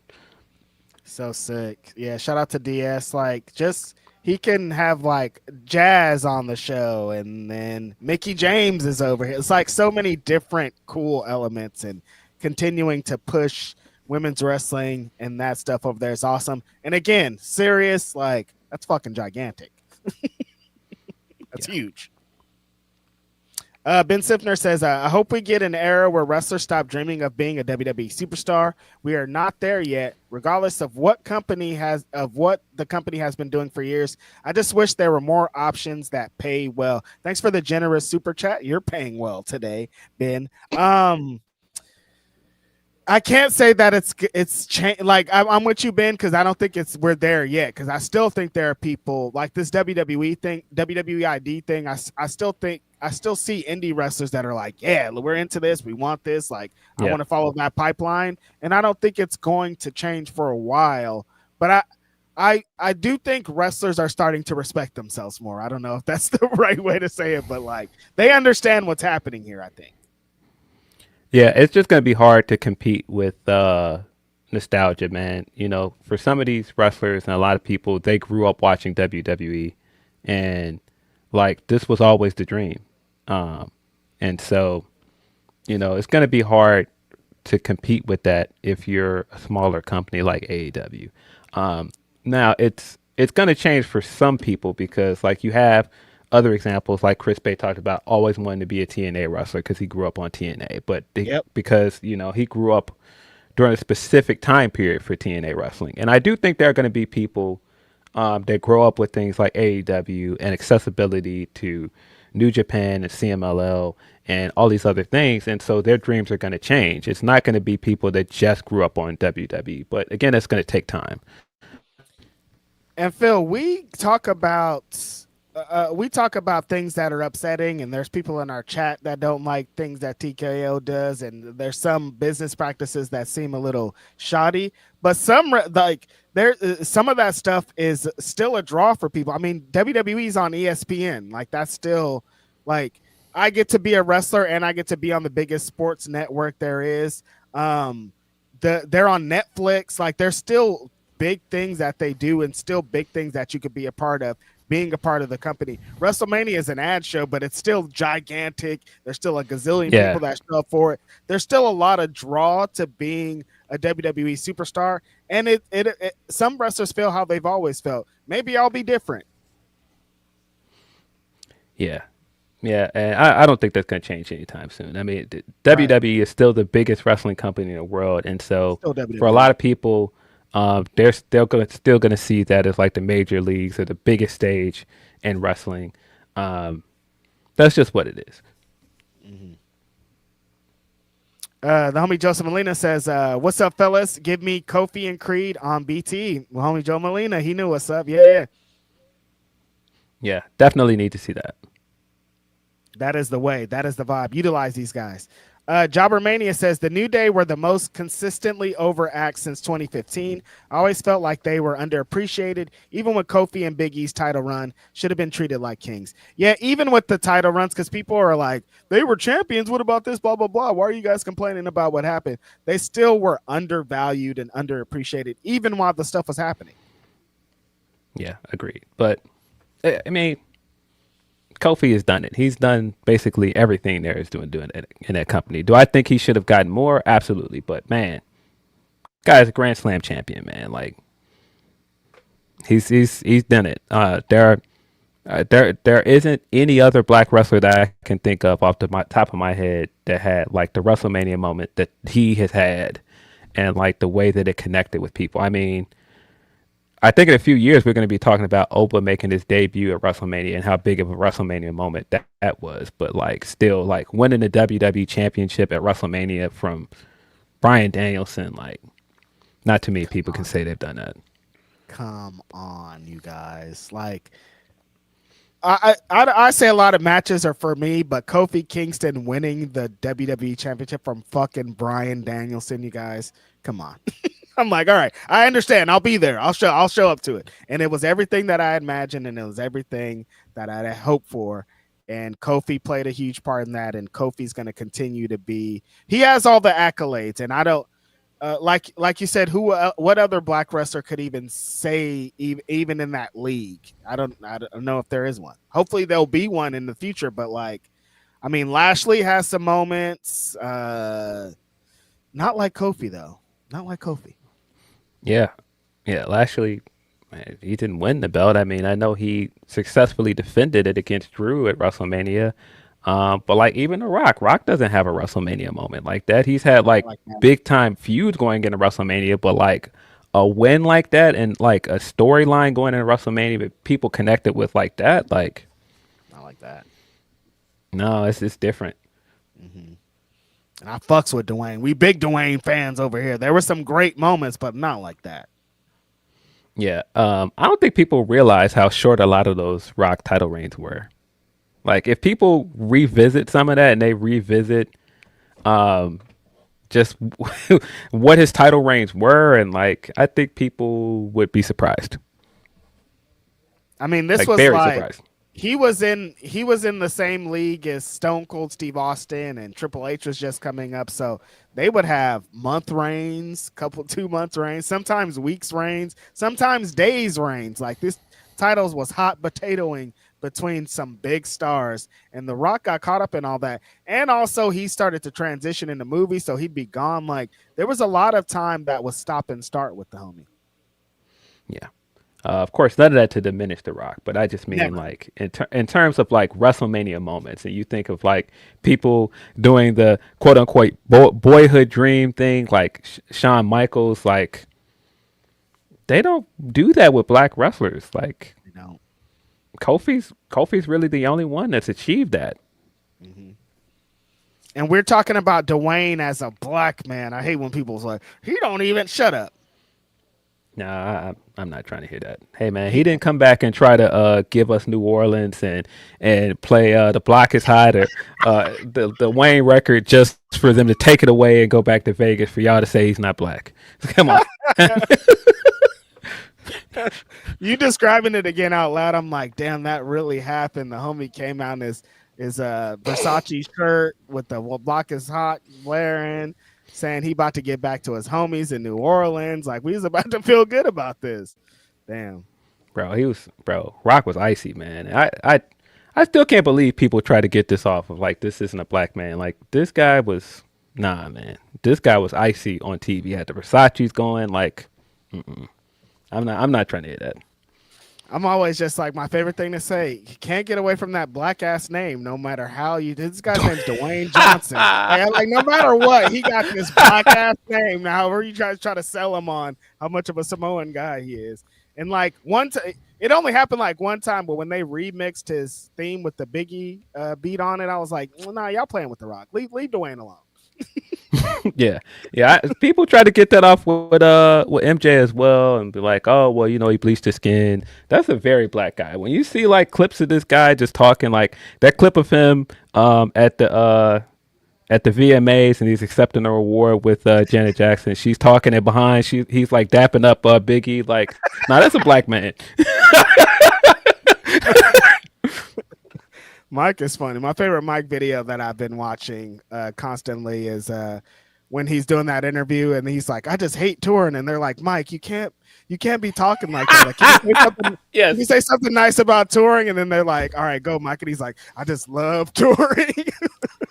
Yeah, there's a whole montage of those, and they're hilarious. The one clip where he's sitting there, he's like, how close are you? All right, how close? Are you this close? I can see Nike. Yeah, look, that's what I thought. Back up. Hilarious, man. Well, the other one that I saw, I don't know where this video came from, but there's a video of him in his limo, and there are like all these people running along the limo, and like they're like trying to wave, and he's like, "Hey, look at the titties."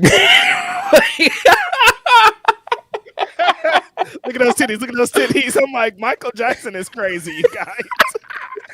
Michael Jackson said, "Look at those titties." Is hilarious, bro. Oh man, that is funny. Ooh, and the one clip when he's firing the dude on stage, he's like, "You gonna lose it," or what is that? Whatever he's saying, that shit is so. I'm like, this guy was. I'm so sad that he didn't let us find out he was funny until after he died. I'm like, this whole time this guy was funny. What was he doing, bro? Brad, what are you gonna do? Yeah, Brad, what are you gonna do? It's a breakdown. Bro, getting fired while I Can't Stop Loving You is playing is fucking hilarious, bro. Brad, what are you gonna do? It's a breakdown. Kills me every time. It's a breakdown. Oh man, that is funny. Whew. Oh my God. Brad, what are you gonna do? Brad, what you gonna do? What are you gonna do? Oh man. All right. Tyrone Kidd says, so up, down, down, my GM, Uno, tag teams, ND. What's ND? Didn't so much. Oh, that's funny. New Day, I'm assuming. New Day, yeah, New Day. Yeah. Come on, you guys. Yeah, but man, he's over there with almost all of his guys now. If Creed goes over there, he's over there with his entire Uno crew.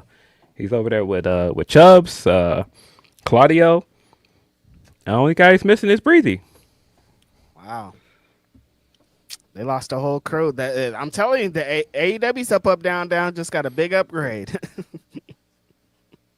It's gonna be fun over there. Them MXM guys, they're funny. Sal Cruz says, if done right, could you see Bucks versus New Day main event of pay-per-view? I think that match has enough juice to do it. Oh, 1,000%. Like, they need more definitely tag team main events on pay-per-views, and I think we're getting closer to that. The Bucks are on another crazy ass run. I don't know how they keep doing this. And like I said, the Rascals. How do you feel about Christian and Cope and FTR and all those things? I think tag team they're putting emphasis on tag team wrestling again, and that's what they need to continue doing. Yeah. Yeah. That is another one, Dexter. It's hilarious. Michael seething while people are living and doing We Are the World cracks me up, bro. Every time, bro. Every time. They're like he's in the background and you see Huey Lewis just wailing into this microphone. He's just looking like, what going on over there? Like, that's what I signed up for? Every time the video comes and he's just like, he snaps to the side to look at Huey. He's like, what's going on over there? Bro, he sings his part and it sounds all great. Huey Lewis comes in and he's just like, what? Fucking Cyndi Lauper. Wow. He's like, yo, what? You ain't even got to be on key up in here? Like, what we doing? He's like, y'all got me standing next to these people? This is crazy. We are the world. Yeah. We are the children. Somebody posted that clip of I forgot, it was Quincy trying to get Prince to sing We Are the World, and he's just like, he like hands his lollipop to him like, hey man, I ain't singing this. Out my face, Quincy.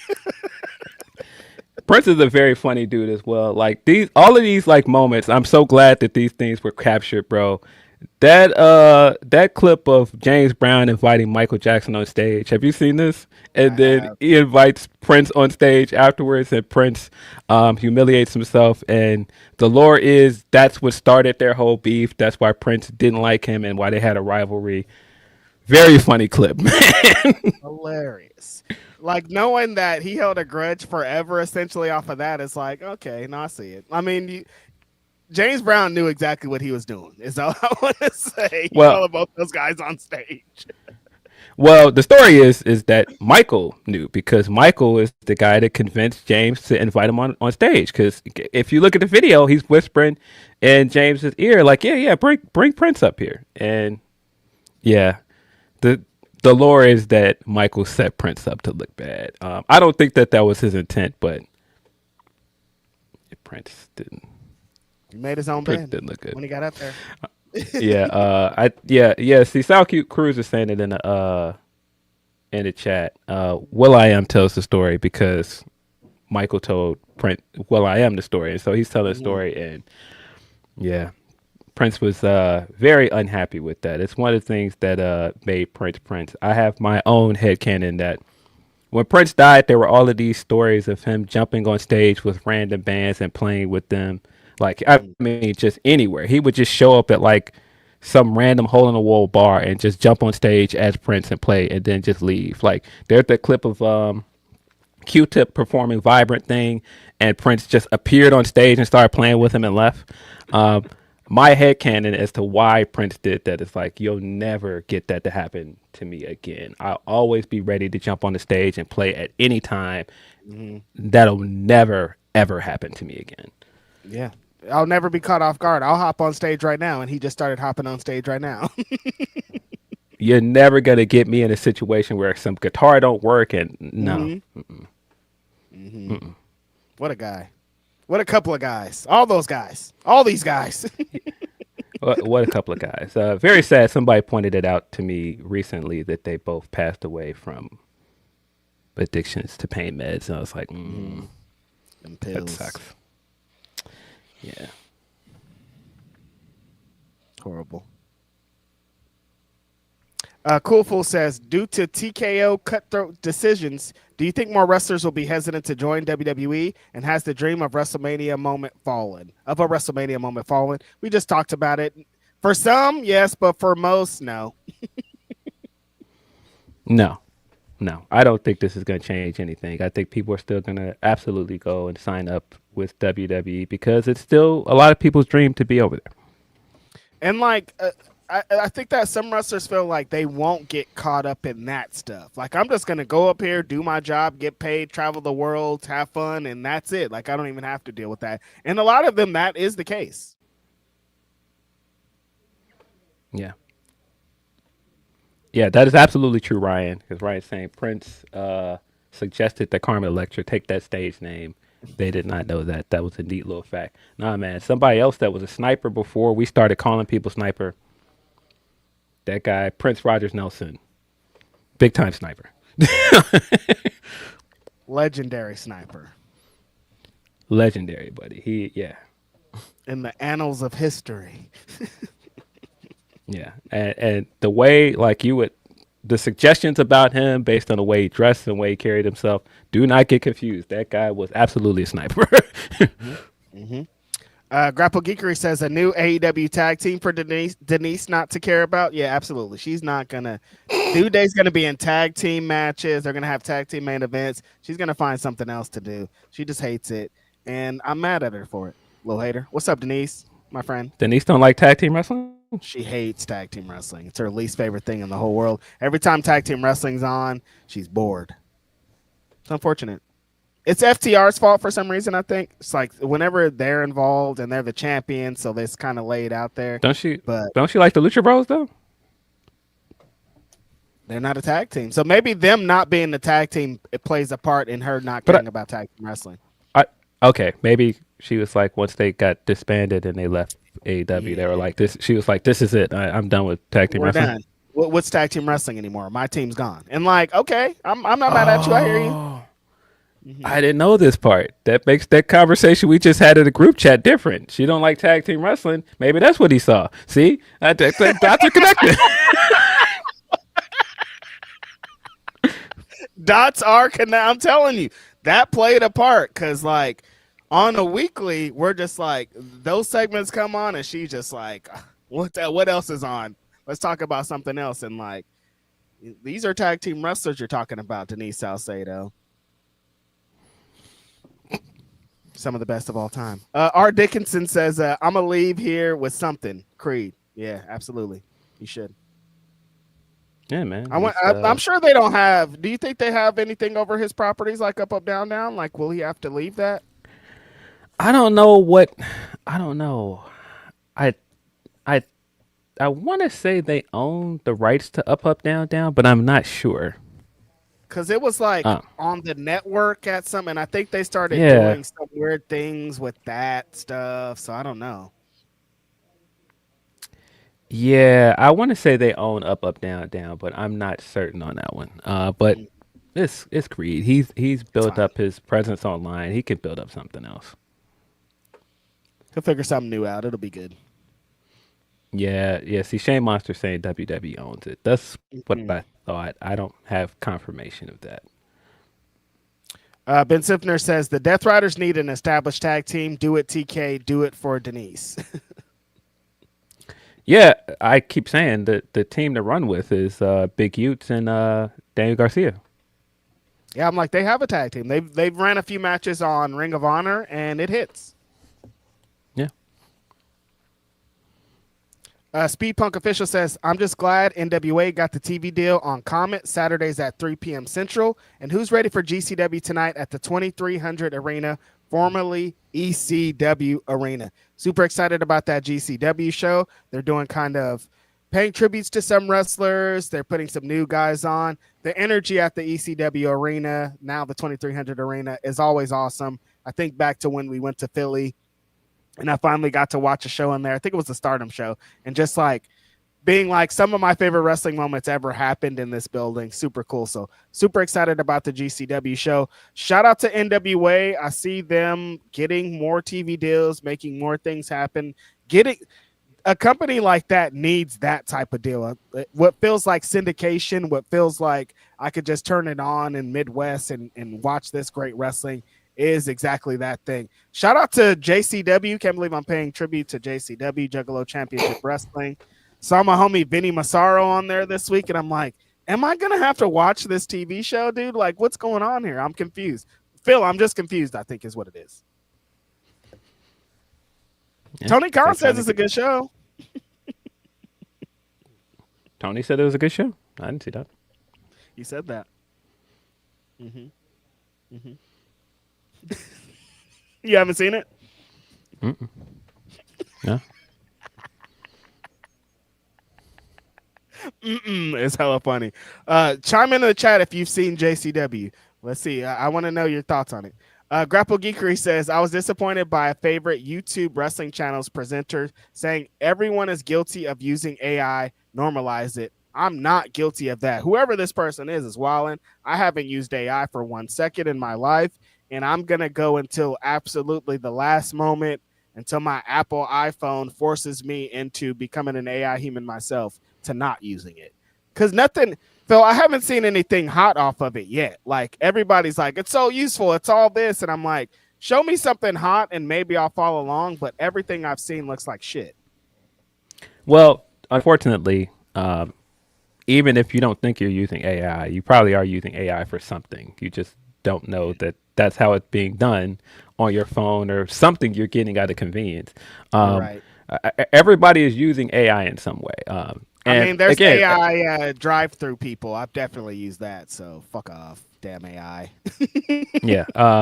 AI has been implemented everywhere in so many things, and again, AI is in itself is not bad. AI has practical uses, but the problem is you've got so much stuff on the internet, whether it be generative AI or people using AI to make those terrible Studio Ghibli profile pictures, which I hate.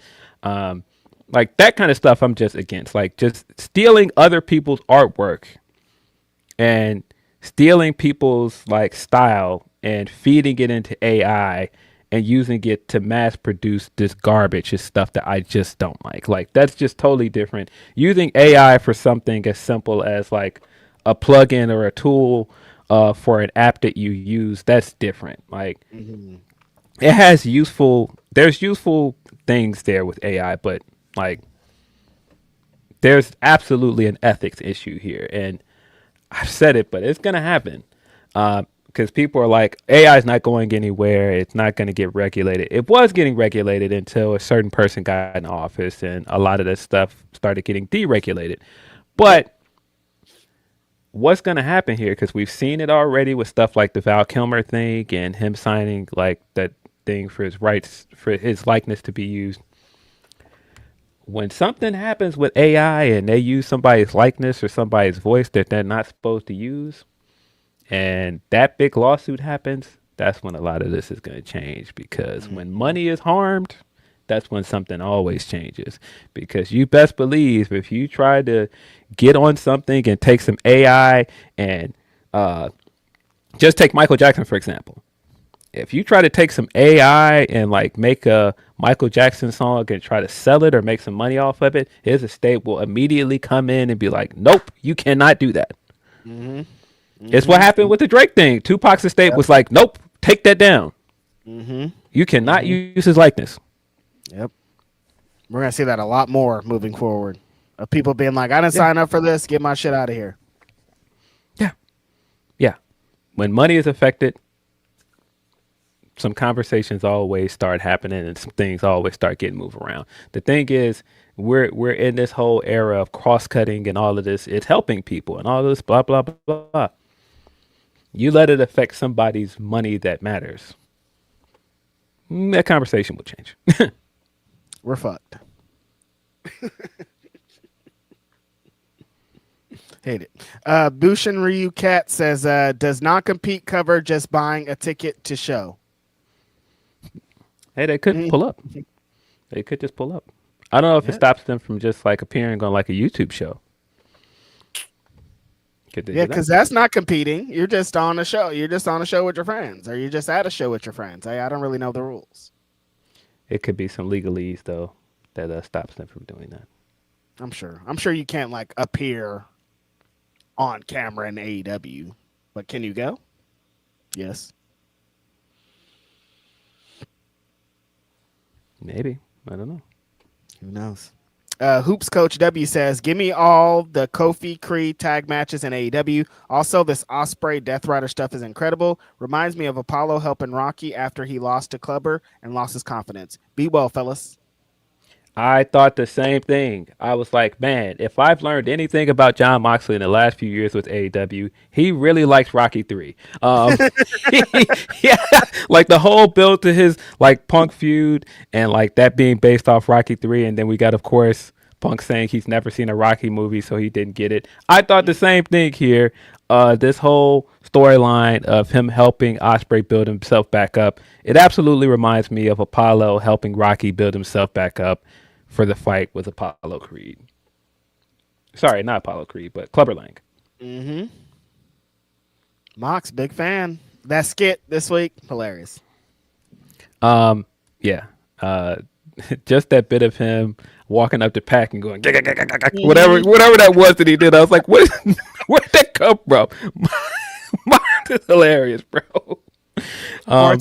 For him to do that to Pac is like, okay. And Pac just completely was like, what are you doing? What's happening here? It felt like him trying dynamite stuff. It felt like him trying to get Pac to break, and Pac was just like, what are you doing? Not today. Not here. Not in this backstage segment. That's why Pac is Pac. Single Blue Nut the Panda says WWE already has Tony Hinchcliffe. Stephen A. Smith sounds on par. Yeah, I mean. Oh, no. When you say it like that, yuck. Oh. It's TKO. Anime Otaku says Xavier and Omega need to be a video game tie-in with Theme Gear, having the inciting incident be them getting mad at a in-game 1v1. Video games attached. Yes. Yeah, the Street Fighter Connect, of course. Yeah, the Street Fighter Connect, of course, I expect if they did have a match, there would be some kind of link to Street Fighter. Absolutely. AEW's had the Street Fighter collaborations too, so. Yeah. Tyrone Kidd says, what about Creed Omega versus Young Bucks and Okada versus Creed in AEW? Yeah, I mean, again, there's so many matchups. There's so many things I would like to see. I mean, I think people are kind of overlooking the fact that Omega Creed would be a fun tag team if they just did that for a little while. Also, yeah. Because it doesn't have to be like, I mean, we've already been talking about all of our dream matches. We're saying it doesn't have to be just them being a tag team. Like they could not split up, but they could do some single stuff. They could work with other people. Like there's endless possibilities. Well-rhymed Leo says, by the way, whatever happened to Cool Breeze?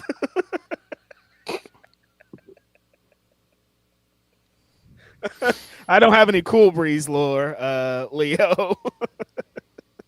Nah, I don't have it. I don't have a status update on that one for you, buddy. Nah, not that one. Hella funny. The Buzz, Aaron Busby says, WWE took a look at Bayley the same way they look at Natty. They take that Bay legend for granted.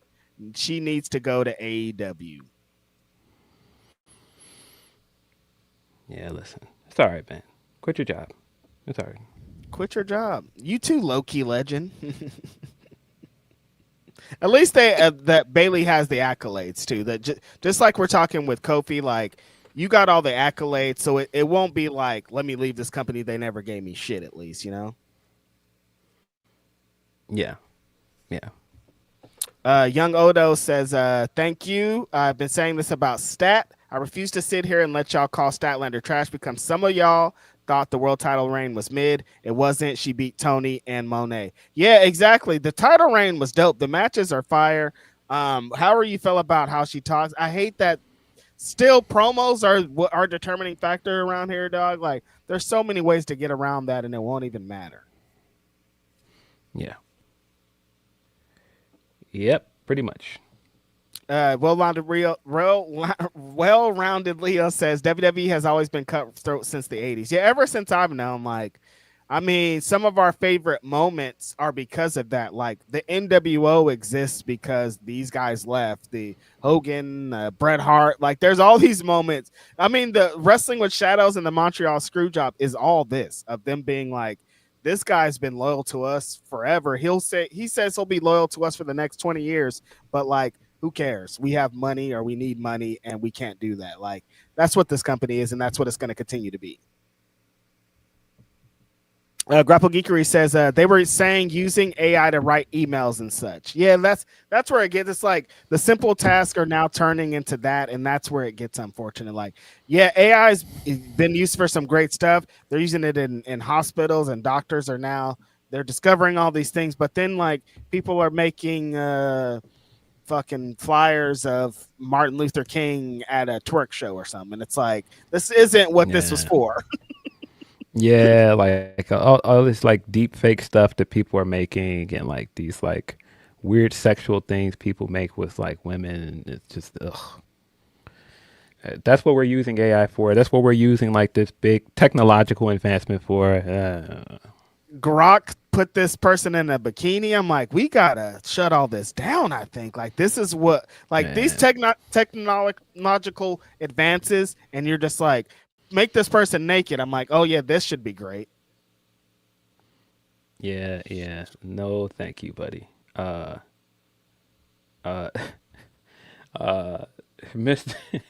I have to put this on here because I thought about this the other day. He says, I would absolutely love to hear a collaboration between Righteous Reg and Screwface Gene. The bars and flow would be so good. Screwface put up this video where he was talking about something the other day, and he does a lot of AI thumbnails, and I think they look bad, but he did one day, and I was like, wait, that looks like Reg. That don't look like Screwface. Please send this to me. I need to see this. I'll look for it. I'll send it to you later. But I was like, wait, that's Reg. He had on glasses and everything. Don't AI me into your stuff, Screwface. See, this is the problem. This is the problem, Phil. It's like AI's knows like our faces because we do this podcast, and it's like who's a black fool with dreads? Like I could be in the pool of AI, and I didn't sign up for this. No. Yeah, I have to look for it later, but there was absolutely one that it looked like Reg. I was like, wait, that ain't Screwface. I didn't sign up for this. Orion Ben says, I'm going to post all the New Day versus Elite picks today. AI ones?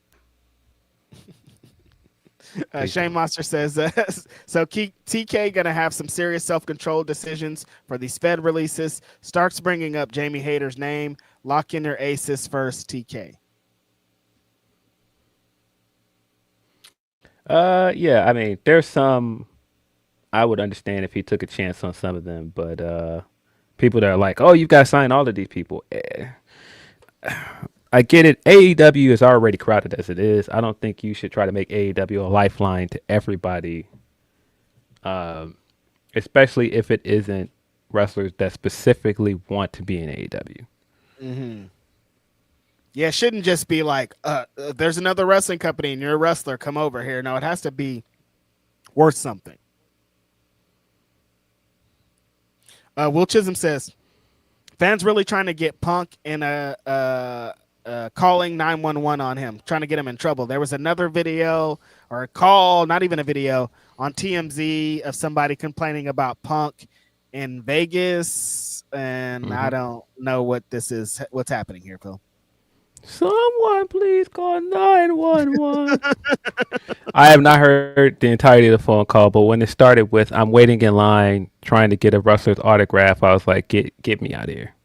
You're calling 911, and that's how you start." I was just trying to get an autograph. And they were like, "Hey, this is 911. You know you called for like an emergency." Yeah. Yeah. Apparently, Punk shoved somebody or something. I don't know the whole story. And this was in Vegas again. Yeah. People were wilding in Vegas. I saw it a few times. People absolutely did not care about people's personal space, and yeah, it was too much. Hopefully, well, I was gonna say hopefully next year.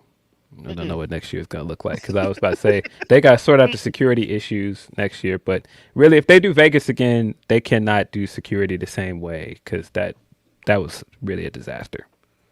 I'm sure next year they'll have the security issues all sorted out, Phil. Everything will be just fine next year. Mikey V said, did they fear for their life?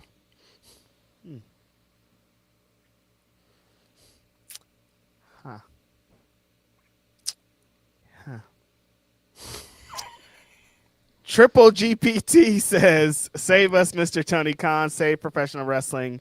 New Day departure wasn't fair. I mean, another thing is like, I thought that the releases were done. You know what I mean? Like, it seems usually it gets like there's like a wave, the 1 week wave, and then we're good. But like, we're still continuing them. And like the stories that what Phil was talking about from Fightful Select and like connecting the dots, it's like, oh, this was a lot happened in this.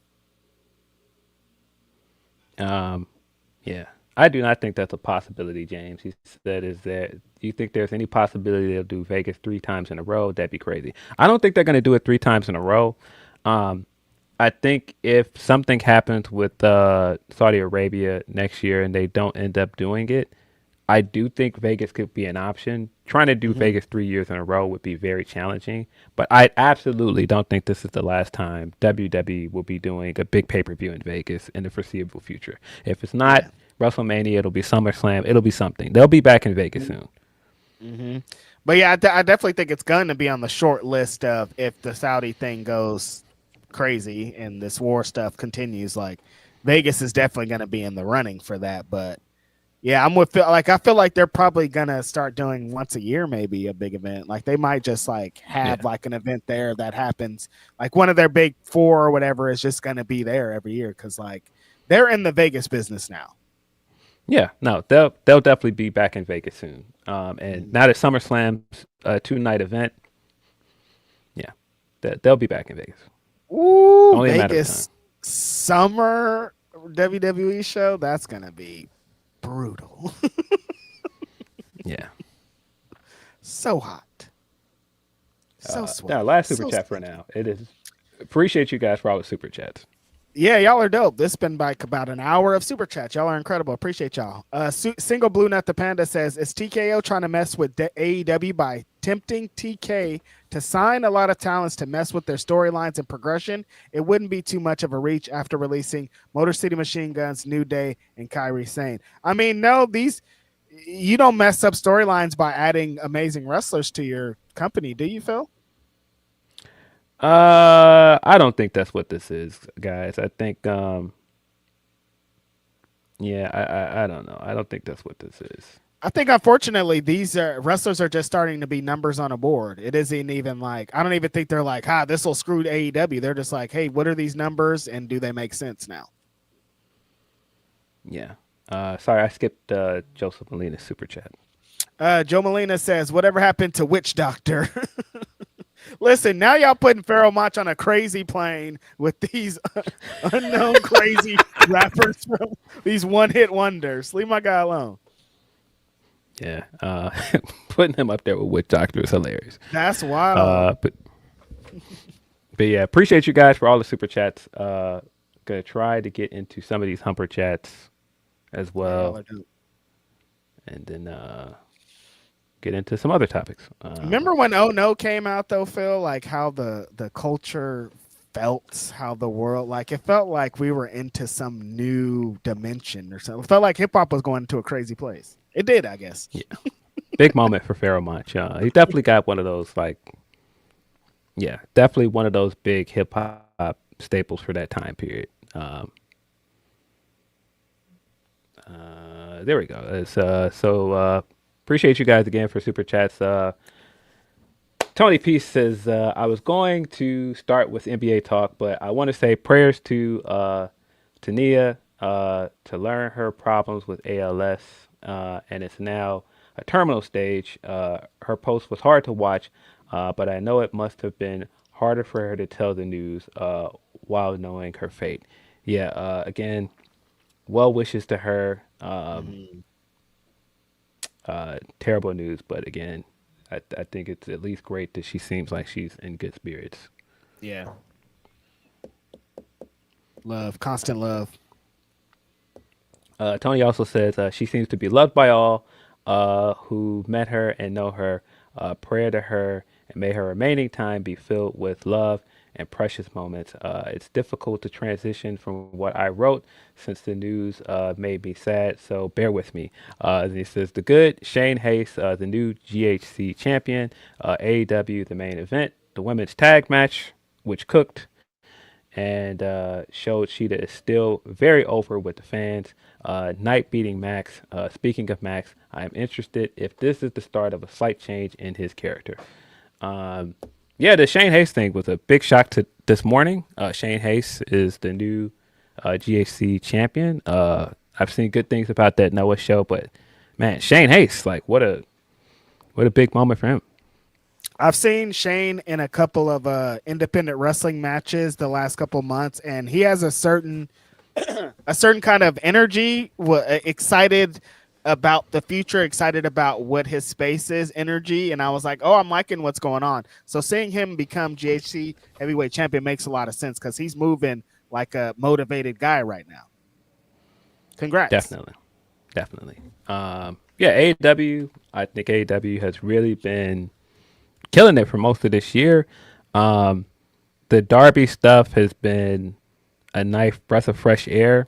I think Max was having a good run up to this point, but Max is also a guy that makes a point of telling you, work smarter, not harder, and he's not going to wrestle on weekly TV. So having a champion that wrestles weekly, that is present every week, is a big difference. And having Darby have these, big spectacular TV matches every week, it's been great so far. And I mean, he's already got another match coming up with Kevin Knight following the main event this week. But I also just love how they're doing the stuff with Max at the same time, of Max saying, no, he didn't really beat me. He cheated me. Like, you can't let him get away with this. And he's coming every week. And this is the guy that was at the top of the mountain for all these weeks. And now all these people are lining up to piss him off. And he's just like, wait a minute. Like, the Kevin Knight match itself was good. But just the fact that Kevin Knight got one over on him, and he's sitting in the corner afterwards like, I can't believe this has happened. I got cheated. Why is nobody doing anything about this? Maybe because you've been cheating all this time and doing this to everybody else. Throwing everybody around every corner. I love that point that you just made about Max's whole thing as champion is work smarter, not harder. And he's lived his whole career has been that of like, I'm not going to let any of you guys outsmart me. I'm going to pick my points. I'm going to do all this. I'm going to be the smartest guy in the room. Darby's title reign is the exact opposite of that. It's work harder, not smarter. It's like, do the craziest things you ever seen in your life. Jump out of the fucking tank, shoot yourself at every wrestler, use your body as a weapon, and hope for the best. And that's what's been working for Darby. And it's made it exciting of like, unpredictability is what's driving Darby's reign of like, I feel like any night could be the night that he loses. Any of these bumps could be the bump. Like, all of this is unpredictable, but he still keeps fighting. He still keeps coming through. That's what's refreshing about him as champion. Yeah. The Max Kevin Knight. What a year so far for Kevin Knight. Winning the TNT championship. The character stuff he's doing as a singles wrestler so far, I really enjoy it. I love that he came out the week before that and cut that promo. And he's like slowly like talking in first person and stuff now, and I'm like, I see what's happening here. So yeah, the Max match also was really good. Getting to have that kind of match with a 2-time world champion, and he delivered, and he got the win on top of that. Did it. Really great to see. He's got a match next week with Darby Allin. Is it next week or is it tonight? It's next week. Yeah, it's next week. So he's got the match with Darby coming up, and then all of the character stuff with Max attempting to put on the Dynamite Diamond ring and use it in the match, and before he can use it, he gets low blowed by Kevin Knight. That's how Kevin Knight picks up the win. And again, Max is shocked the whole time, like, you can't let him get away with this. He cheated. I can't believe this happened to me again. And then Max is like, hey man, what happened to you taking out Darby, man? What happened to this Don Callis stuff that I paid for? And Andrade's like, hey man, how you know? And he's just like, because I just seen it. What do you mean, how you know? How you know? How you know? That sounds like a you problem. Yes, I do like. That's also a great element of Max is always trying to be the smartest guy in the room, but he keeps getting outsmarted, because that's what Kevin Knight picked his moments of like, he saw Max in a vulnerable position and was like, I'm on top of the world right now. Let me go throw it in this guy's face, because he seems to throw a little shots at me when he gets the opportunity. So Jet coming in and promoing against him and just being like, man, I don't care about none of that you talking. It's my time. I want to be the world champion, and I want to get a victory over a former world champion on the way up. And in the match, not being outsmarted, because we've seen Max do this before, where the wrestler he's against just looks like a dork, and it's like, how did you let this happen? Jet being one step ahead of him, getting that an unpredicted victory, because you just never know with Max. I'm like, there is a world where Max comes into this match and beats Jet and takes his TNT championship, but I think the right move was made. Max is in a crazy headspace right now. Darby's got him all out of sorts. He's confused about the Don Callis stuff. He's still confused about, he kind of laid out a path of what he was going to be at world champion. And he's like, well, what do I do now? I can't immediately get the world title back, but I want to embarrass some people on the way up. But Darby Allin is fucking with me. There's just a lot going on with this brain, and it's playing into why that victory worked and what's going to happen moving forward. Yeah. yeah, the match itself was good. Like I said, all the stuff with Max, and then Kevin Knight celebrating after the match, and Max is looking around, and then he like chop blocks him, and he's trying to beat him down, and Darby out of nowhere drops from the ceiling and shows up to help Kevin Knight. And he's like, "Hey, man, I'm looking for a new challenger after I have this match with Brody King tonight. How about Kevin Knight?" And Max is looking around like, "No, you can't give him a match. How you gonna give this guy a match? I'm owed a rematch." And so I'm wondering, this is gonna be a stipulation match for Double or Nothing, I would assume, Yeah. because Darby makes the point of you're not getting a rematch until you offer something in exchange. So I have to assume this is going to be something. Maybe it's going to be a coffin match, something. What does Max offer though? They don't run this stupid I won't challenge for the championship shit again, do they? They can't. They wouldn't. I don't know. No, I don't see them doing that with Darby. Yeah, I don't know. But curious to see where it goes. So far, so good. I've really liked it. Like we were saying earlier, the women's tag match was excellent. Um, I man, the current champs, Divine Dominion, are incredibly fun to watch. AW's really got something great in them, but man, this team up of Statlander and Sheeta has been much better than I expected. At first, I was like, "Where are we going with this? Why are we just putting them together?" But the Sheeta stuff, where Sheeta speaks in English and then speaks in Japanese and says what she's really thinking, has been good. And then, like in ring, this tag match, man, again, Statlander is incredible, bro. I don't know how else to say it. One of the best wrestlers they got over there on their roster. Hope they know that over there, because she be in there giving it up. That sequence towards the end of the match with Statlander, where she is basically trying to fight off these very big women by herself. Really great stuff. And she hits that lariat, and it's like, oh yeah, Stat fucking rocks. Yeah, no, she. This whole thing, like I was the same as you, was like kind of confused as to where they were going with it. I'd like the backstage segments, but like the matches that they had did previously were a couple of collision matches, and it was just like Sheeta was doing the thing, Stat's kind of on the apron. They're kind of trying to tell the story of Stat's kind of confused about this whole thing. She doesn't know if she should really go in because she doesn't know Sheeta's motivations. But this week of being like, shit, we're in a world title match against the tag champs, like I better try to win these belts. And also on top of that, Lena and Megan are trying to kill me at every corner. Like every time they get a hold of a wrestler, they do some double choke slam or a double belly to back suplex, and they are knocking these women out. So it's like, if we don't get ahead of this, we're going to get killed. I love that story of Sheeta using Stat to whatever motivation and agenda she's going with, but also still establishing herself to the fans of like, I'm still awesome. You guys still feel the way that I do. You guys are kind of along for whatever this ride is. And I think that's dope. But the champs, man, like there's only the Brawling Birds are right there. And I'm like, I fucking love the Brawling Birds. Like, I think they should be the ones to beat them. But this train right now of Divine Dominion is running hard, and they are amazing. They visually look great. When they fucking destroy women, it looks awesome. Like everything about them is, yeah, this is what your tag team champions should look like. Yeah. All of the story element stuff that they did with the how can they coexist stuff that I'm usually not the biggest fan of. I thought that stuff worked. Like when they're doing a tug of war, when Sheeta tries to use her kendo stick and Statlander's trying to pull it away, and then they turn around and Megan Bain just comes flying into the post out of nowhere behind them. That was funny. Sheeta using Statlander and suplexing her onto Megan, also good stuff.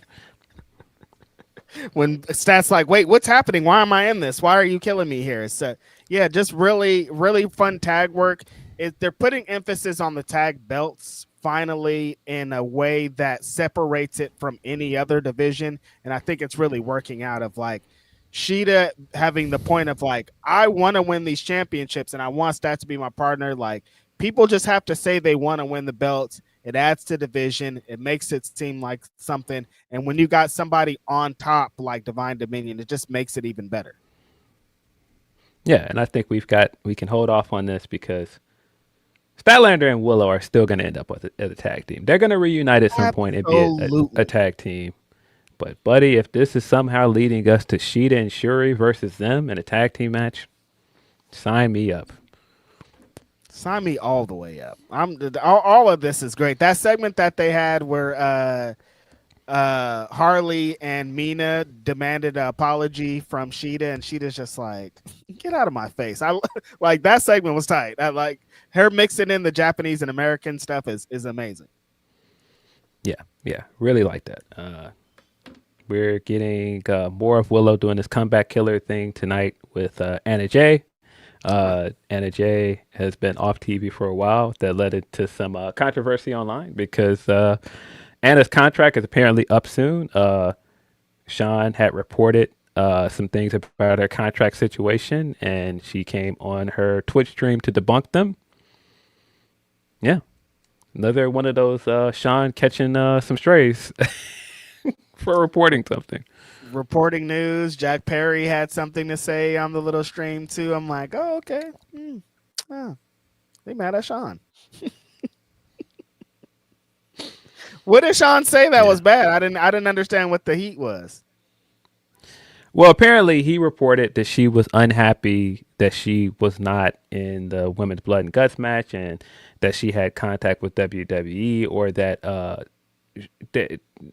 don't know if it was that, implying that there was interest from NXT or WWE. Gotcha. But she made a point of saying that those things were not true, but her contract is going to be up soon. Gotcha. Okay. Because I was like, the contract stuff is. She said it was true though. Like, what happened here? But I didn't know about the him saying that the interest and all that other stuff is why she was upset. That makes sense. Yeah, they're saying in the chat that she had HBK's number and she would use it to contract him if she would need to. Gotcha. But that's one of those. I felt like it was like a wrestler just trying to get leverage things. Yeah.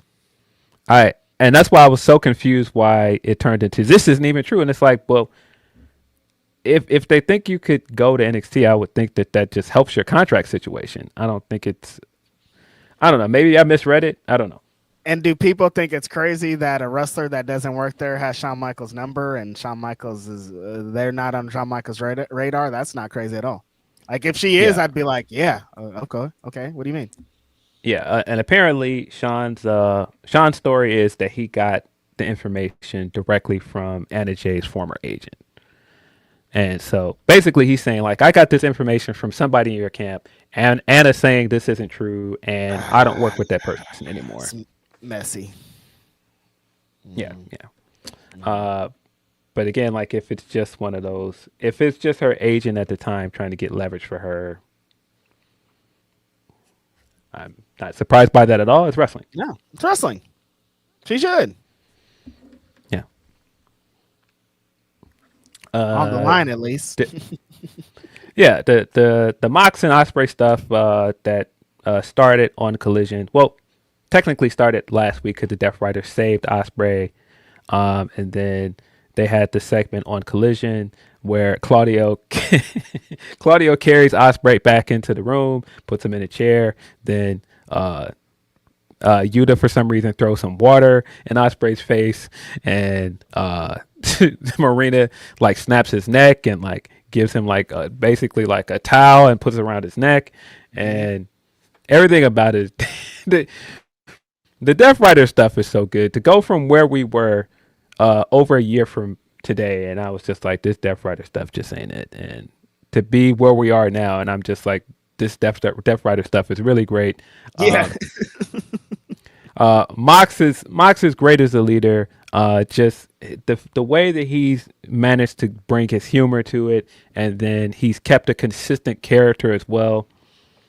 And then he's got like his followers that are also just kind of like in the mix. Like the way they were just standing there while he was talking, I was like, what's going on, man? And I think about all the time how they were doing that thing after they won that match where they all got together in a group and they were jumping back and forth. I was like, these guys are just doing whatever.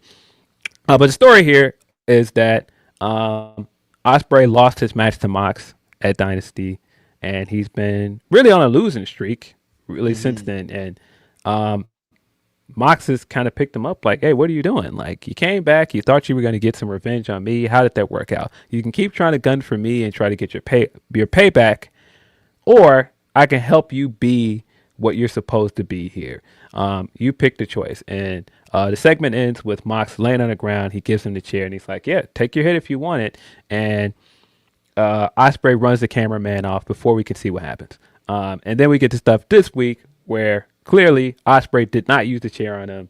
Mox is just like, I knew you'd come around. And, you know, he's introducing him to the guys. He's like, hey, so where's the ring? What are we going to do? And he's like, nah, we start from the bottom here. You gotta strip yourself of all of these things. You got to strip yourself of your hatred for me and all these other things and just build yourself up from scratch. Now, like I said, this is clearly inspired by Rocky 3 and Apollo helping Rocky get back to, become a better fighter.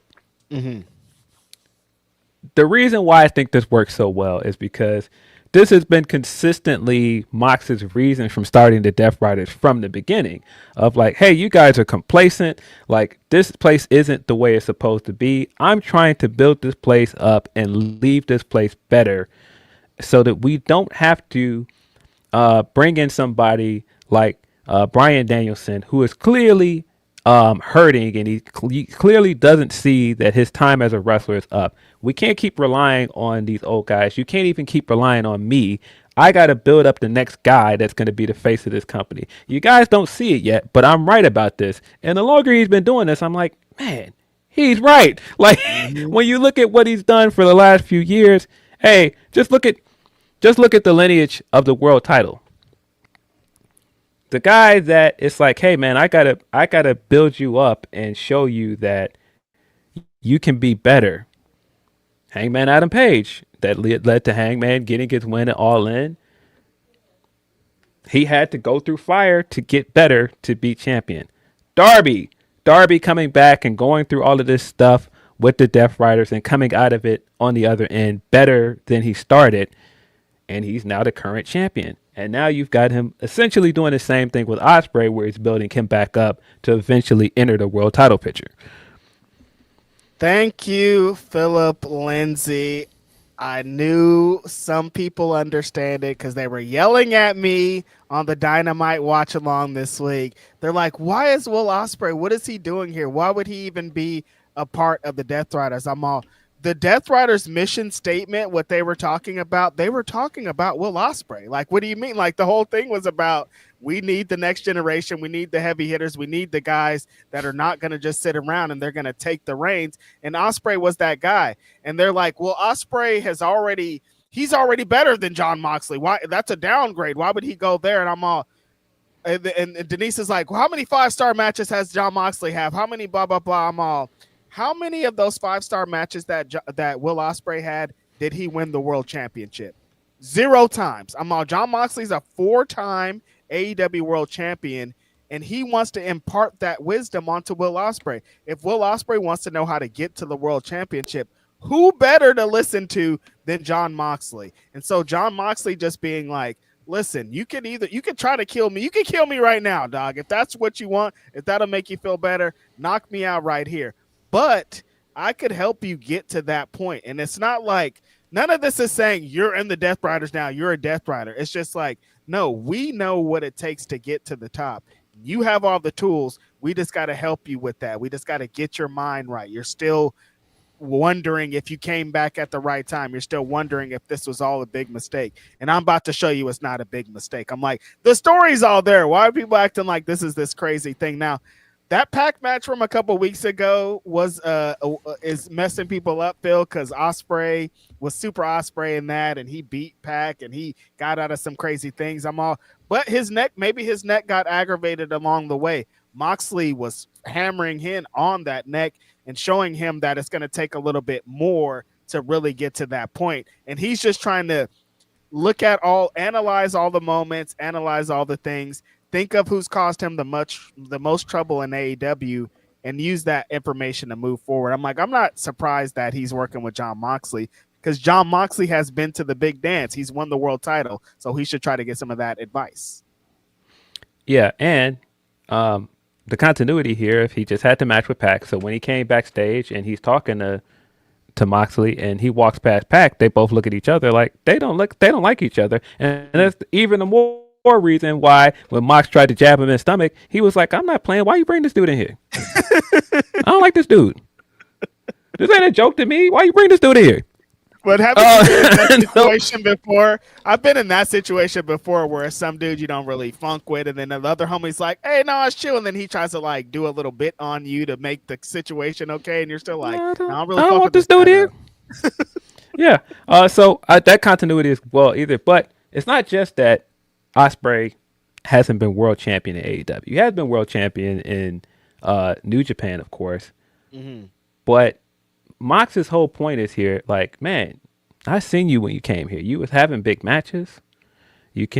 I've seen like the potential there. Like, that's it. Like, we've been constantly told of what what you can be when you get here. I'm not trying to have a conversation of what you can be. I'm trying to get you to the place where you are what people are telling us you will be.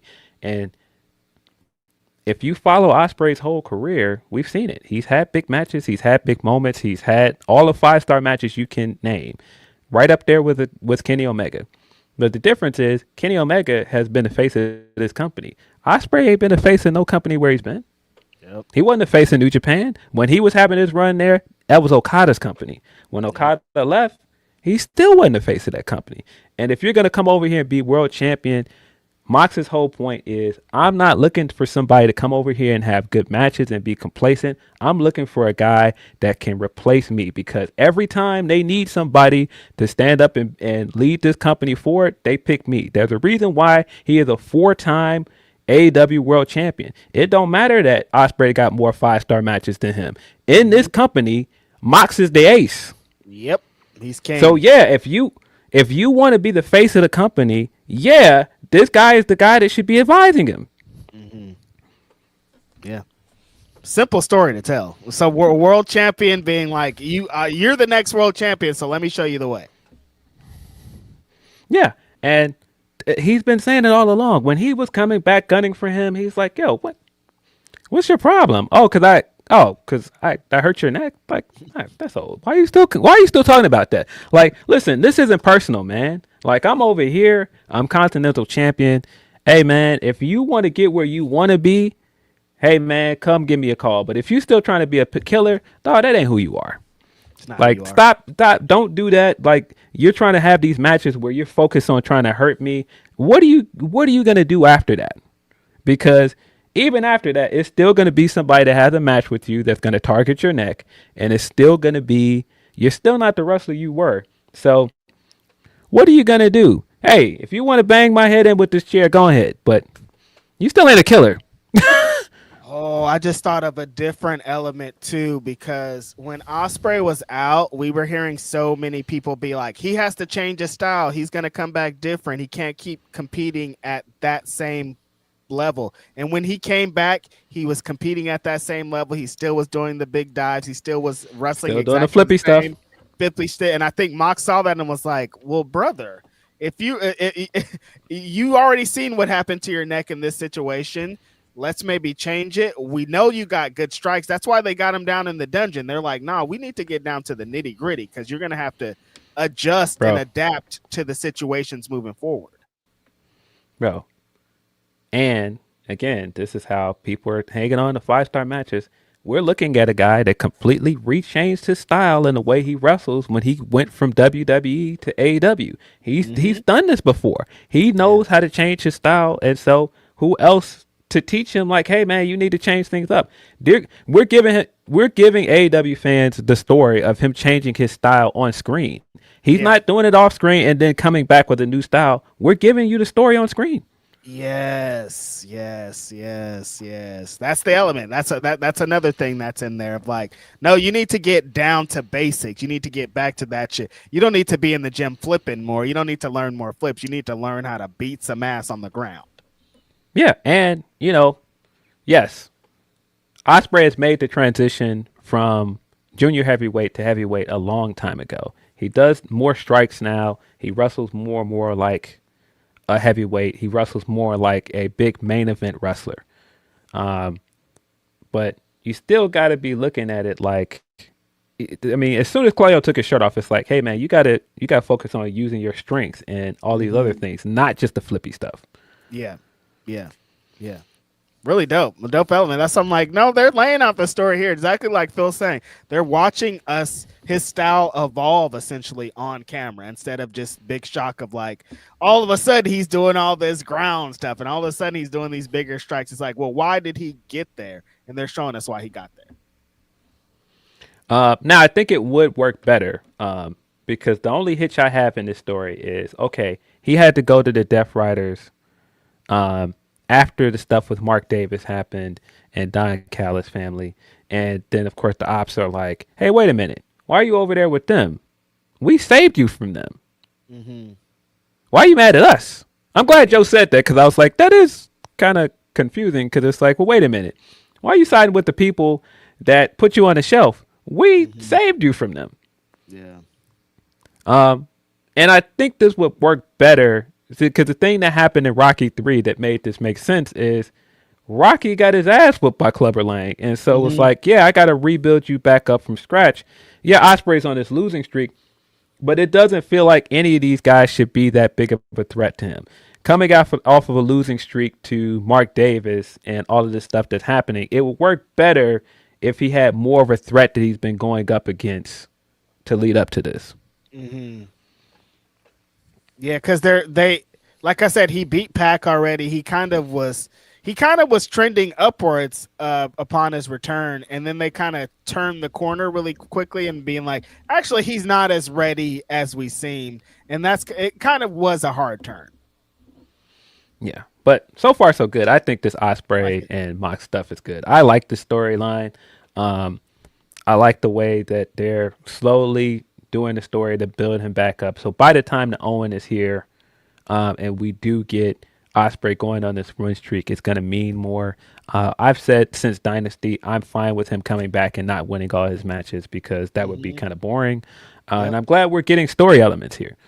Yep. And then the Kenny promo that they had backstage at Dynasty, and that's going to play a role. Like they're planting a lot of seeds. Yeah, I still am hoping that this is Ospreay, Kenny Omega at All In. I don't know if that's how we're gonna end this, but I still hope that that's the match. That promo sold me on it being back, so like there's still some hope back there, but you just never know with how things are gonna lay out. Yeah, and the main event I thought was really good. Darby versus Brody King. What a great year for Brody as well. Getting the match with Max earlier this year at Grand Slam Australia, then getting the match with Swerve. That was also great. And then getting the main event Dynamite, still being in the title picture. This isn't him just kind of hovering around, getting one match with Max and then going back to being a mid-carder. So I really like that for him. I hope he continues to be a big player in this company because he's so unique. And the fan base really likes him. So hopefully he does eventually get this big win this year because, man, he is long overdue. Yeah, I like that they continuously are putting him in those main event situations, continuously making him look like a threat and making him mean something. They're adding more elements that make Brody King who he is. He's featured in these different places. Like, I think this is totally working out for him. I like what they did in this show after the MJF and Kevin Knight match where Darby came down and was like, Kevin Knight's next week, and Brody comes down and was like, hold on a minute, bro. Like, we still got my match today. Hold on a minute, player. Yeah, like, wait a second. Like, you're getting to the next week. Like, I'm going to beat your ass tonight, and I'm going to be in the title match with Brody, with Jet next week. I like that, him not being ignored, because Darby is just like, who's next, who's next, who's next? And, like, you got to focus in on this. And I think that added a good element before the match even happened. Yeah, another really good TV match for Darby. I think you immediately see what Darby brings to this company. And I love that he's made this world title run unique. It feels like anybody could be one mistake away from being champion or losing the championship. We got that right away when he beat Max. And then in the next week, it felt like, man, Ciampa was right there. He was this close to winning that match. And kind of the same thing here where this match got all the way down to the mat there. I mean, literally ripped up the padding and got all the way down to the concrete floor. And yeah, Brody put this guy through the paces where he had to get down to his level to beat him. And very curious to see how Kevin Knight's match is different from those two matches, because even this match this week was so different from the match with Ciampa. So very, very interested to see what Kevin Knight brings in. It's going to be very interesting in that element because Ciampa was trying to kill this guy. Brody was trying to kill this guy. And Jet's not really try to kill this guy wrestler. He's more of like, I want to look good while finessing this victory type wrestler. So like, what element is he going to add into that? But yeah, this main event was Darby just keeps... That's the thing about Darby and why it's so exciting is you could get main events like this, two completely different matches as world champion, but like you don't need weapons. You could just utilize like things that are around the ring. Him using his body as a weapon is crazy. Brody dropping him on his head is nuts. The lariats in this match, that one lariat that he hit that he like adjusted levels and knocked Darby's fucking head off. It was like, this is that shit. But that spirit of what we talked about earlier of Darby's like, I'll do anything in the world to keep this championship. Like legit nothing you can do to stop me. You can pile drive me on my head. You can drop me on concrete. I'll miss a coffin drop and hit the guardrail, but I'm still going to keep fighting. This world championship means everything. I did way too much to earn it and win it. And now I'm going to do everything I can in my power to keep it. Yeah. The thing I also love about Darby as champion, I talked to Jack Perry years ago for Complex, and he talked about like one of the things he really appreciated about AEW and the diversity of AEW is it felt like, you know, this wasn't like the land of the giants. It felt like this is a company where a smaller guy could come in and realistically be champion, and it felt like anybody could be world champion here. And I feel like that's come across so well with the Darby stuff, where it feels like it could be anybody's moment. Like, and Darby, it's not that, you know, it's not that Darby showed that he was that much better than Kenny Omega in that match with Max. It just showed like, hey, it's my moment, and if I show enough heart, I could be champion. Right. Yeah. And they haven't told that story with the World Championship yet, so I think that makes this unique. The company being that kind of being the story of like anytime we get like a feel good victory, it feels like that. Like the homegrown guys get a win when Hangman got a win. It felt like, damn, like somebody who shouldn't be in this position, somebody who shouldn't have made it, somebody who didn't, it isn't a big WWE superstar WrestleMania guy, could still have this amazing wrestling journey and still win a world championship and beat some of the best wrestlers in the world. And Darby's at the forefront of that. I love how they finally did one of my elements. I'm like, have this guy have on this world championship in skydiving and fucking in crazy cars. And this week they showed a video of him where it looks like the Nitro Circus guys and they're just doing wild shit. He's on top of some car with the championship. I'm like, yes, make it look dangerous. Make it look like unpredictable. Make it look crazy. And that's exactly what Darby is adding in. But I do also like him being like, also, I'll take on any comer, though, no matter what. Like, I'm nuts. I'll take on Jet. I'll take on Brody. I'll take on Tommaso Ciampa. I'm going to eventually take on Max. Like, he's just really acting like a world champion should with that belt. Yeah, and I do think that Max is going to end up being proven right in a way by the end of this, because I do think by the time Darby gets to his rematch with Max, he's going to be worn out because he's been defending this belt every week. And while it's going to make him look like this great, tenacious fighting champion, Max is absolutely going to show up and pick the bones at some point. Yep. He just wait. That's why he keeps lingering around things that Darby are doing. That's why he keeps showing up in the background.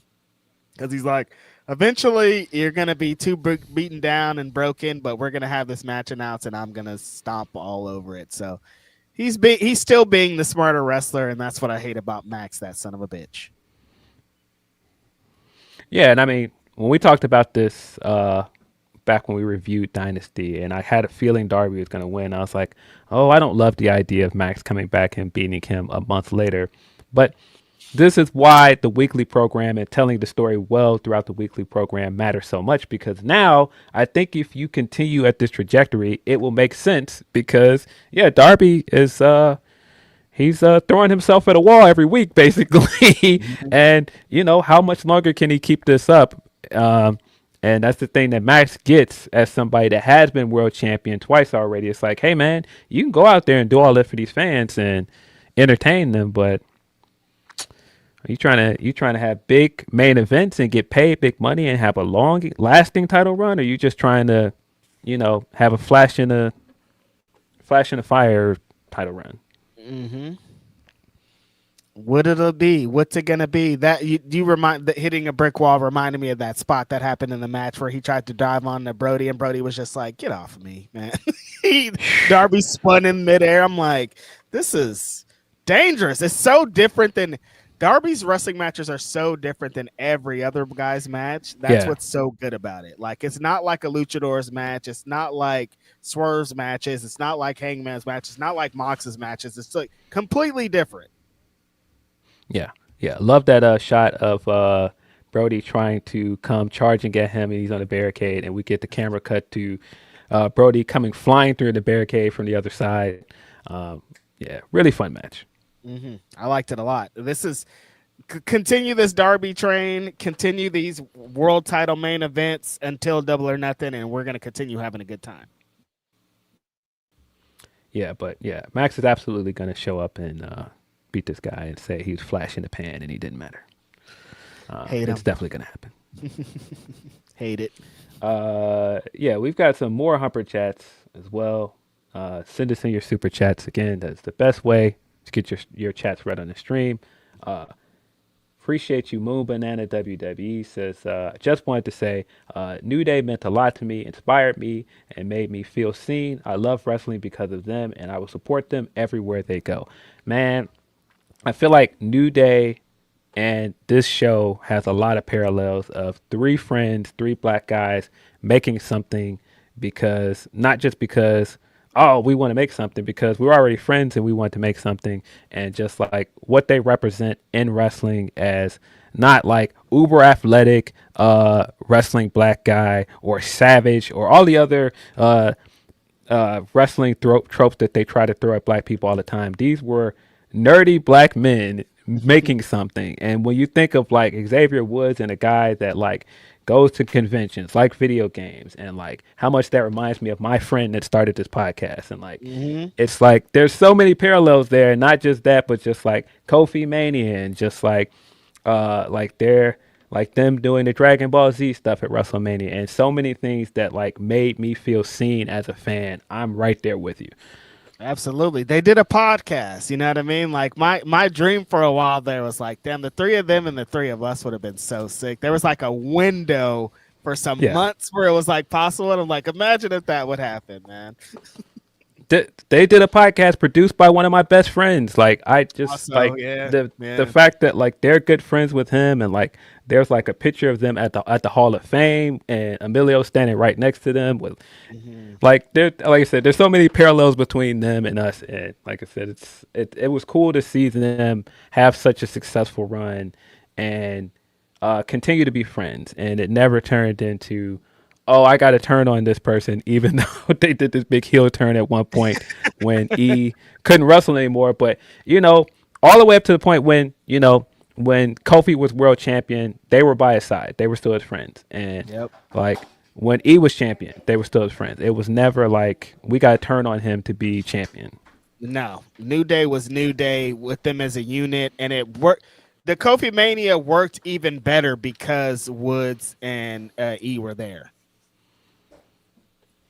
Yeah. But yeah, now that they're not over there, there's a Kofi interview I've been chasing for years. I couldn't manage to make it happen when he was over there, but hopefully someday we can I get got this my Kofi in.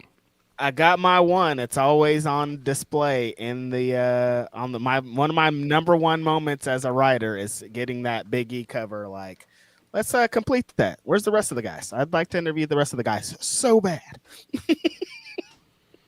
Yeah. Yeah. Would love to do that, but maybe one day. I mean, maybe we can Hopefully still what get the three of them and the two of us because I don't know how it works with the politics. I mean, I don't know, but yeah, we still want that. Yeah, absolutely. Hopefully they're nicer to you than Hurt Syndicate was. I was just talking with my mom. Shout out to my mom. Happy birthday to Mia yesterday. And talking about shorts. And she was like, why don't you like shorts anymore? I'm like, you haven't seen the clip of Bobby Lashley and Shelton Benjamin giving me the business? I'm never putting a pair of shorts on again. Michael Miranda says, Feliz Cinco de Mayo. Appreciate the content and be safe out there. Hashtag chat. Yes, we're coming up on Cinco de Mayo in a couple of days. Shout out to my Latino homies. I love you guys. It's California, so I'm always going to represent for the people. And hope you guys are having a safe, good time out there. Appreciate your generous super chat, Michael. Got a very generous super chat here. Appreciate you. Want to talk about generous? The homie JM with the super generous super chat today says, I'm really enjoying AEW this year. Very fun Dynamite Wednesday. I'm loving the presentation of Divine Dominion. Crazy to think the show is this fun without Mercedes, Kenny, or with Mercedes, Kenny, Swerve, etc., on deck. Thank you for this very generous super chat, Jay. We are on the same boat. I thought that promo this week with the Bandito and Swerve, Phil, to call me intrigued, brother. I'm in for this. Yeah, there's been a lot of speculation of why hasn't Swerve been on TV. He appeared in this video package where he made it clear that he's going to be challenging Bandito. I don't know what the story is. I don't know why he's challenging Bandito, but I don't care. Buddy, I do not care. That match sounds fire. Sign me up. If that's the match at Double or Nothing, I'm now salty because I've officially probably made it clear I'm not going because I'm like, dang, man, that's going to be an incredible match. Would love to be there for that one. But yeah, I did think about that because I was rewatching something earlier and I was like, man, where's Mercedes, man? Get her back on TV. I'm thinking that every Dynamite, I'm like, oh yeah, we need Mercedes. Like, I love everything that's happening, but like, Mercedes, where are you? Things are so fun. Her matches were so incredible. I want that back. I know the journey to becoming AEW Women's World Champion is going to start, and like, let's do it. But like, also happy that you got a little break, Mercedes. You're the best that ever did it. Yeah, definitely missed. The homie Hassan Botlica says Mox really out here trying to talk no jutsu these kids. Yeah, curious to see because I thought this mutiny was coming. They haven't turned on him yet, but very curious because Pac did not look happy with all this Osprey stuff. He didn't like it. He didn't know exactly what the vibes were, what was going on there, but he'll come along. Yeah. Issa Davis said, "What happened to Drake?" Oh yeah, he's still out there somewhere. Iceman cometh in a couple of days, don't it? Yeah, May 15th. That's the official announcement. Yeah, his whole PR stunt with that big block of ice that ends up being a big eyesore, and yeah. The album's gonna drop and none of it's gonna matter, Phil. Nothing that's been talked about. None of this discourse is gonna matter. Put out some good music, man. People will forget. People will forget everything if you just put out a good album. They won't care. They won't care about the battle. They won't care about where you've been. They won't care about this ice shit. They'll just like the music. That's how it happens when you're in his position. Yeah, I still regularly play Drake music. I'm sure a lot of people do. If you're reading this, it's too late. I I don't know if you could hear it, but when I got in the shower that day in Vegas, I was playing it from my phone. Listen, Drake is inevitable. He's forever. Yeah. It's a great album, also. That's still my favorite Drake album. Yeah. I was thinking the other day, like, what is like your problematic rapper? Well, not that Drake is as problematic as some other rappers that I probably would mention, but like, what is your favorite like problematic rapper song that you still listen to? That's what I said in the group chat the other day. Man, Kanye White Dress is such a random Kanye song that I still play regularly. But yeah, I don't listen to a ton of his discography anymore. Mine's is 30 Hours, by the way. Every time 30 Hours comes on, I'm like, I fucking fire. hate this guy, but this is such a good song. Written by Drake, by the way. Written by Drake.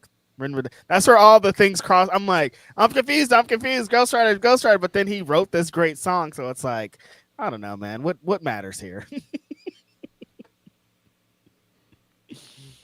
And then All Falls Down, like that's my karaoke song. So like I try to stop every time I stop. I'm like, you guys, I know, but All Falls Down like runs my life. That's like that's like one of my favorite. Like I might say a top 5 hip hop song ever. I fucking love that song, and I hate that he wrote it. That son of a bitch. Yeah. No, it's still a classic song, still a classic album. What made me think of White Dress recently because it's produced by RZA. It sounds like a RZA beat every time I hear it, but like I've been listening to a lot of Wu-Tang, and I was listening to Wu-Tang forever, and there are points in the album, classic album, but yes, I have never been a big fan of RZA's rap voice. Every time he comes on, I'm just like, I don't know, man. You sure you got to do this over the top cartoonish New Yorker voice every time? Like, really? What's the Kanye song? Is it So Appalled where he comes in fucking ridiculous? He can't say ridiculous though. Fucking ridiculous. Fucking ridiculous. It's so over the top, like you're saying. It's like, was he screaming in the studio? Like, what's happening here? Yeah, his rap voice every time. I'm just like, you don't have to. Like, even on Triumph, which I think is probably one of the greatest rap songs ever made. His voice on Triumph, I'm just like, but why? Why do you have to? That's funny because we were just talking about the Wu-Tang TV show and why his character didn't work. Because his character, shout out to the homie Ashton Smith, maybe his last name. But the voice he was using for RZA was like, he just can't get his voice right anywhere over here. Like it's on the fake voice is weird. His regular rap voice is weird when he's talking. I'm like, maybe that's just what it is. Yeah, one of the greatest producers of all time, though. Like, absolutely, I can't say that I'm a big fan of Bobby Digital and some of the stuff that he's made as an artist. Like, it's very hit or miss. Some of his verses I think are like really good, but like even his good verses, I'm like, this rap voice he uses, I don't know. What are we doing, man? But then, like, you put on Only Built for Cuban Links, and you're like, what was this guy doing? Like, how did you make these beats? Like, what's going on here? Yeah, what, bro? Easily one of the greatest producers of all time. Like, yeah, not even debatable. Again, one of my favorite verses is in the early stage, him and DJ Premier going fucking beat for beat. Like, this is what fucking hip hop is about. And every one of them were heat. I'm like, see, this is why these guys are in a different league than everybody else. Yeah. Will Chisholm says, them having Hobbs and Jacob talk about their indie run on the West Coast popped me. When did this happen? Oh, you didn't see Jacob last night following his stuff with Roman from Monday. He had this weird phone conversation to start the show. We're doing the mystery phone caller thing again. But after that, Hobbs came and talked to Jacob in the hallway.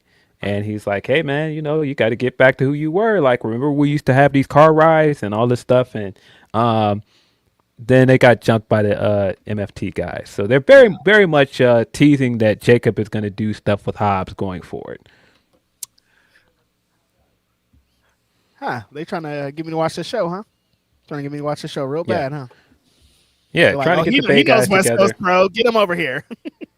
Yeah. So, yeah, that was part of Jacob stuff they did throughout this week. Jacob, since WrestleMania, has had a pretty good trajectory, and I really liked his WrestleMania match with Drew. I liked the storyline stuff they were doing before WrestleMania. And this fan base likes Jacob Fatu. Like when he came out of WrestleMania, got a great reaction, and yeah, he came out right after WrestleMania, challenged Roman Reigns to a match on the Raw after WrestleMania, and then they had the stuff this week where Roman Reigns came out and cut his promo, got some lies off, and I was just like, oh, we're back to this Roman where it's like, oh, man, none of this stuff mattered.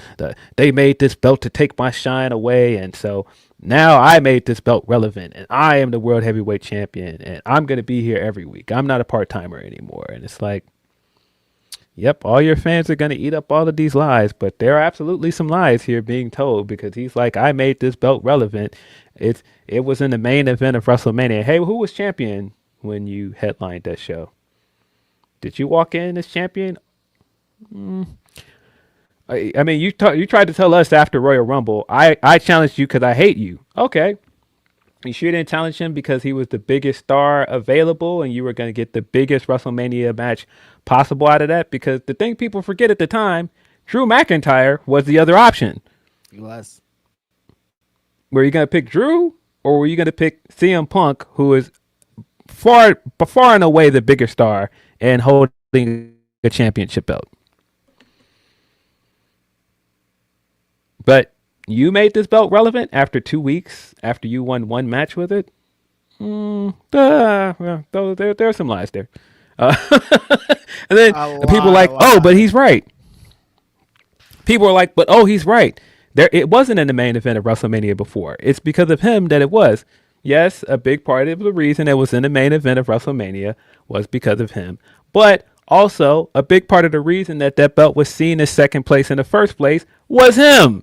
Yeah. They established that belt in the first place because he was holding 2 belts on SmackDown and they had to make a third belt.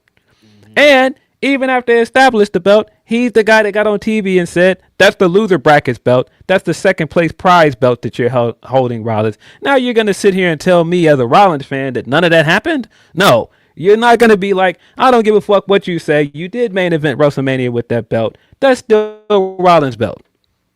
When people think of that belt over the last few years, you think Seth Rollins. And it would have been Seth's match at WrestleMania with you in the main event if he didn't get injured. Mm-hmm. So, no. And guess who would have been champion if he didn't get injured walking into WrestleMania with that belt? It would have been Seth Rollins. So, no, you didn't make that belt relevant. Mm-mm. Rollins and Punk did more to make that belt relevant than you did. And you can't leave out what Gunther did as champion. And I think it's funny as well. Hey, you're basically like, oh, all of this was irrelevant. Nobody that held this belt mattered. Oh, you mean your cousin that stands next to you every week? Huh.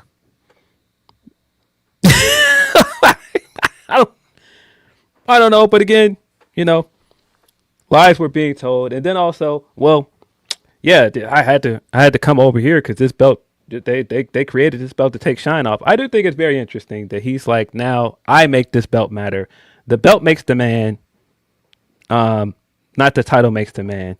Hey, don't you think it's interesting that all of a sudden he's changed his whole thought process around being a champion since he's picked up that belt? All of a sudden now he's the visible champion that's there every week. And he's now accepting challenges and not being like, you're beneath me, you don't deserve a challenge. It's almost like what that belt was established to be when Seth Rollins started holding it. So you sure the title don't make the guy? Because the title that you're holding is being still established as the most visible belt on TV. Mm-hmm. Still. So what are we doing? He brought it from irrelevancy, but is what he's saying. Yeah, and you can't keep trying to tell us, oh, well, I'm glad Punk got his match with me to enjoy relevancy. No, you challenged him because he was relevant. You can't keep trying to tell me this guy was irrelevant and he didn't matter and you only challenged him because you hated him. No, The second there was a rumor this guy was coming back to TV, you got in an interview and told us he wasn't a needle mover. You've been trying to tell us for 4 years this guy don't matter, but you keep talking about him. You can't lie to me, buddy. I see the truth. You can't keep trying to tell me this lie, buddy. I see it. I see it for what it is, bro. And baby, you best believe that would not have been a goddamn 5-star match without CM Punk. Absolutely. No way. Not at all. So you can lie to your fans and they will lop it up and eat it up and regurgitate it. But buddy, I ain't buying the shit you're shoveling. I ain't buying it. I was there. You ain't about to rewrite history on me, buddy. I seen it happening. No, no way. It worked though, Phil. I saw some people in your mentions this week being like, he's right. Hey, it was irrelevant. This belt didn't mean anything before 2 weeks ago. And I'm like, oh, okay. Like his fans are his fans. Yeah, now it's the championship now. I was also told that now because he's holding it, it's the championship. No, buddy. The WWE championship will always be the top prize in that company. You can say whatever you want. The WWE championship is still the top prize. And I saw people for a few days try to tell me, well, if that's the top championship, why isn't anybody gunning for Cody? Because Cody's injured. Hey, guess what happened when he announced he was cleared? All of a sudden, he has a challenger. Yeah. God. Yeah. Roman's lies work, though. His fans eat it up every time. I like it. Yeah. Good bit. Good place to exist in. But it's the championship. Hey, man. Hey, I wonder, the guy that's challenging him right now. Oh, you mean the guy that retired John Cena, retired Goldberg, retired AJ Styles, just beat Seth Rollins at WrestleMania? Hey, I'm coming for the guy. I'm coming for the WWE championship because I haven't won that championship match, that championship yet. That's the big belt. I'm going to win that belt. And I've seen people say, oh, well, wouldn't it make sense for him to just stay on Raw and challenge Roman? No, he's won that belt. Yeah. And if you tell me, okay, the WWE championship is the pinnacle of this company, the top of this company, hey, man, I've been there, done that. I beat Rollins. That's his belt. Again, that's his belt. I beat him already. I retired all of these guys. I'm coming for Cody Rhodes. If he's the guy, then I'm trying to beat him. Mm-hmm. Now, you can get into people are like, okay, well, if that's the championship, why was it the night one main event? And why is Roman? Because you're right, in a way. The belt doesn't make the man. And they've shown us for the past 3 years, they'll let Cody Rhodes hold that belt. But he's not their guy. He's not the guy to them. Roman is. And that's why if Roman is there, he's main eventing and he's going to be the centerpiece of everything. And so, yeah, he was inevitably going to be night 2 main event again once he was back in the title picture because he's their top guy. He's the biggest star of this generation in their eyes. But you're not going to fool me and tell me the WWE Championship is not still the top prize. Yeah, you are not about to rewrite history, buddy. No, not after he just carried it for 4 years saying it was the top prize. Now the whole thing has changed. Like, you could just listen to the guy and be like, wait, you didn't even say that, though. And he wanted that belt back. Mm-hmm. He wanted that belt back. He did. The only reason he came over here and challenged Punk because, again, Punk was the bigger star and he's not holding the WWE Championship. Mm-hmm. And he's got the better storyline with Punk. Yep. But again, you're not going to be pretty much. But you're not going to be like, all of this was irrelevant. I'm going to come over here and make it relevant. Buddy, Netflix has been telling us from day one, Raw is the show. Raw is the flagship show. That's why they keep bringing all the stars from SmackDown, be it Cody or Roman or everybody else to this show. And who was the main star on this show before you got over here? CM Punk. So don't come back and go, hey, you're irrelevant. All of this is irrelevant. They didn't feel this way because they made him the centerpiece of Raw before you came over here. Mm-hmm. Hey, this thing is hot. Let me come over here. And his fans are buying it again, sharing ratings numbers and going, see, man, it wasn't popping until he came over here. Hey, the ratings were up. But again, Netflix been telling us from day one, Raw is where it's at. Yeah. SmackDown ain't it. SmackDown ain't hitting no nothing. Yeah. What is SmackDown? Yeah. I've seen people try to do the whole narrative. Oh, Cody is running down SmackDown, and SmackDown is what it is because of him. He's single-handedly running down that show. Interesting. But we'll see. They're also trying to run this Bloodline lore on both shows now. Bloodline lore to open Raw, Bloodline lore to end Raw, Bloodline lore to end SmackDown this week. I don't know if I need that much of it, but we're here. I do like the story they're doing with Roman and Jacob, though. I think it makes a ton of sense. I think the Jacob stuff of Jacob coming in and being like, hey, man, I don't want to be tribal chief. Like, that's cool. Like, you can keep that title or whatever you want. I want the championship you're holding. I want everything that you have. I want the money, the jets. I want to put my family in a better situation. That's what I want. And him coming out this week, and again, this guy trying to get some lies off. Like, y'all just let this guy lie. Y'all just let this guy lie all the time. He comes out, and to start the show, he's like, I don't even understand this. I won the biggest match of my career at WrestleMania. What does this guy want? Now he wants to beat me after I beat Punk. Like, why is he trying to do this to me? Bro, he told you last week, I'm trying to put my family in a better situation. You're not even hearing what he said because you're still in I'm selfish tribal chief mode. You're not even hearing what he said. He told you why he wants to beat you because, dawg, I'm hungry. You don't know what it's like to be hungry no more. You're not listening to him. And Jimmy tried to tell him, which they've done this great thing with Jimmy and Jay where they're now his advisors. They're kind of seen as equals in a way, but they're kind of in the spot as advisors for him because he doesn't have Paul Heyman anymore. And you have Jimmy, who's kind of like the voice of reason or the angel on one shoulder, and then you have Jay, who is the reactionary guy. And every time Jay tells him something, he leads him astray. He did it during the feud with Punk where he's like, man, you can't let him get away with that. You got to go out there. You got to do something about this. And again, he did it again, led him astray again. He's like, man, there's got to be consequences. You can't let him talk to you like that. It's like, yeah, but you didn't even hear what he said. It wasn't personal. He's like, bro, I'm trying to get a come up off of this. This ain't me about the family. This ain't about tribal chief. I'm trying to be the guy. And if I'm not the guy, then none of this matters. So get to this segment. Jacob comes out and he's like, man, I already told you.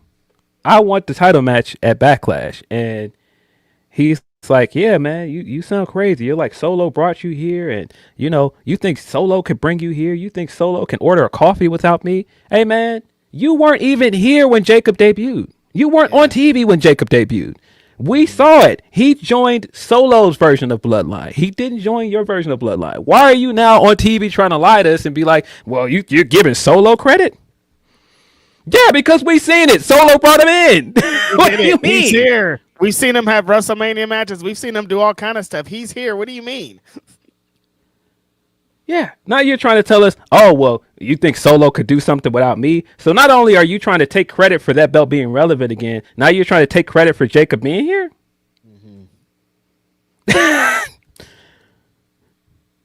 Like, yeah. No.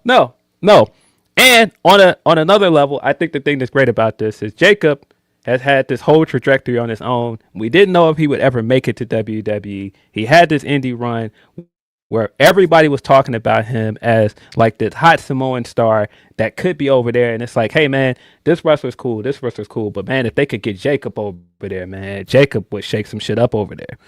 And so Jacob finally gets over there. He ends up becoming the most interesting guy in that stable by far on his own. All of the I love you Solo and all of this stuff. His matches, he got hot on his own. And then he left and was doing his own thing. He was a champion. Not with Solo, not with any of these dudes. He didn't need help to do any of these things.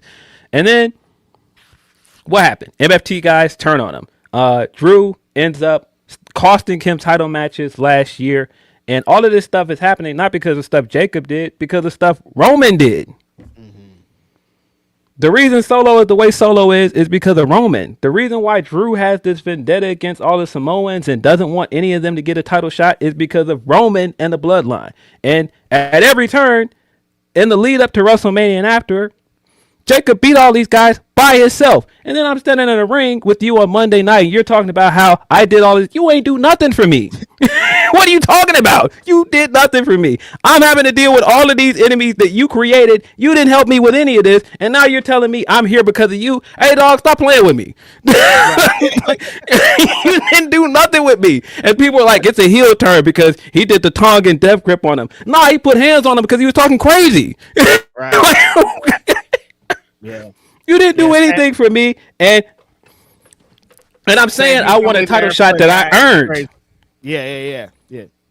Yeah, you're not ready yet, bro. I just beat a former champion at WrestleMania. I just beat the last WWE champion at WrestleMania. What do you mean I haven't earned it? You don't deserve it yet, bro. I just beat the champion. I just beat a former champion. Yeah. I think they showed that match on ESPN too. Like he's doing it, dude. Like it isn't like he's just some scrub playing this game. Yeah. So yeah, I loved all of this. I loved that Jacob used the Tonga death grip. I loved that like the way he walked away, and at the end of it, Roman's like, "I'll see you at Backlash." He was like, "Nah, you'll see me next week. I ain't done with you. You'll see me next Monday." And he pulled up on Friday. I'm here. Y'all know where to find me. Yeah. I loved it. And then the stuff Friday where Jacob's there and like the MFT guys now still have beef with him, and the Usos show up to SmackDown and say, "Man, nah, y'all gotta fall back because this is Roman's issue now." And everybody's just looking around like, y'all still act like Roman runs things here. It's just you two that act like that. He don't tell me what to do over here. I love it. I love this Solo is still in his bag. Like, hey, I ain't been following Roman in over a year. Why are you telling me what Roman said? The whole roster should be like that. I do like that. Of like, we're not listening to this dude because y'all are back on the train. Bro, why are y'all, and again, why are y'all being this guy's messengers? I don't have to listen to this dude. I stay away from Jacob because he said so. Who is he? He on Raw now. He ain't a SmackDown guy no more, apparently. He the champion over there. Why is he over here? Why are you over here in my business? Right. Yeah. Yeah. Love that aspect of it. Love that we're getting more of giving Hikuleo stuff to do. Hikuleo looks like the main enforcer for Solo now. I enjoy that part of it. I don't know where this leads this group with now no longer Jeff Cobb. It kind of seems like Tama Tonga is going to be on his own soon. I don't know how that works. If this is just Solo with Tala Tonga behind him, don't know how well that works. But if that just gives us him as the big enforcer and this put the spotlight on him, I think that's a good thing. Yeah, it could work out for Hikuleo not having so many people around where just the visual of them makes it happen, but they're gonna have a bigger hill to climb with less people, so it's a confusing place to be. Yeah, but yeah, I scoffed at people this week like, man, Jacob turned heel. I was like, no, he's right. He's right to be like, hey man, get up out of here. Like, like, yeah, I'm leaving the champion laying in the ring and letting him know, hey, I want this match because you're not listening to me. you don't deserve this. You're not ready. It'd be nepotism if I gave you a belt. Dog, you did not get me here. Nepotism.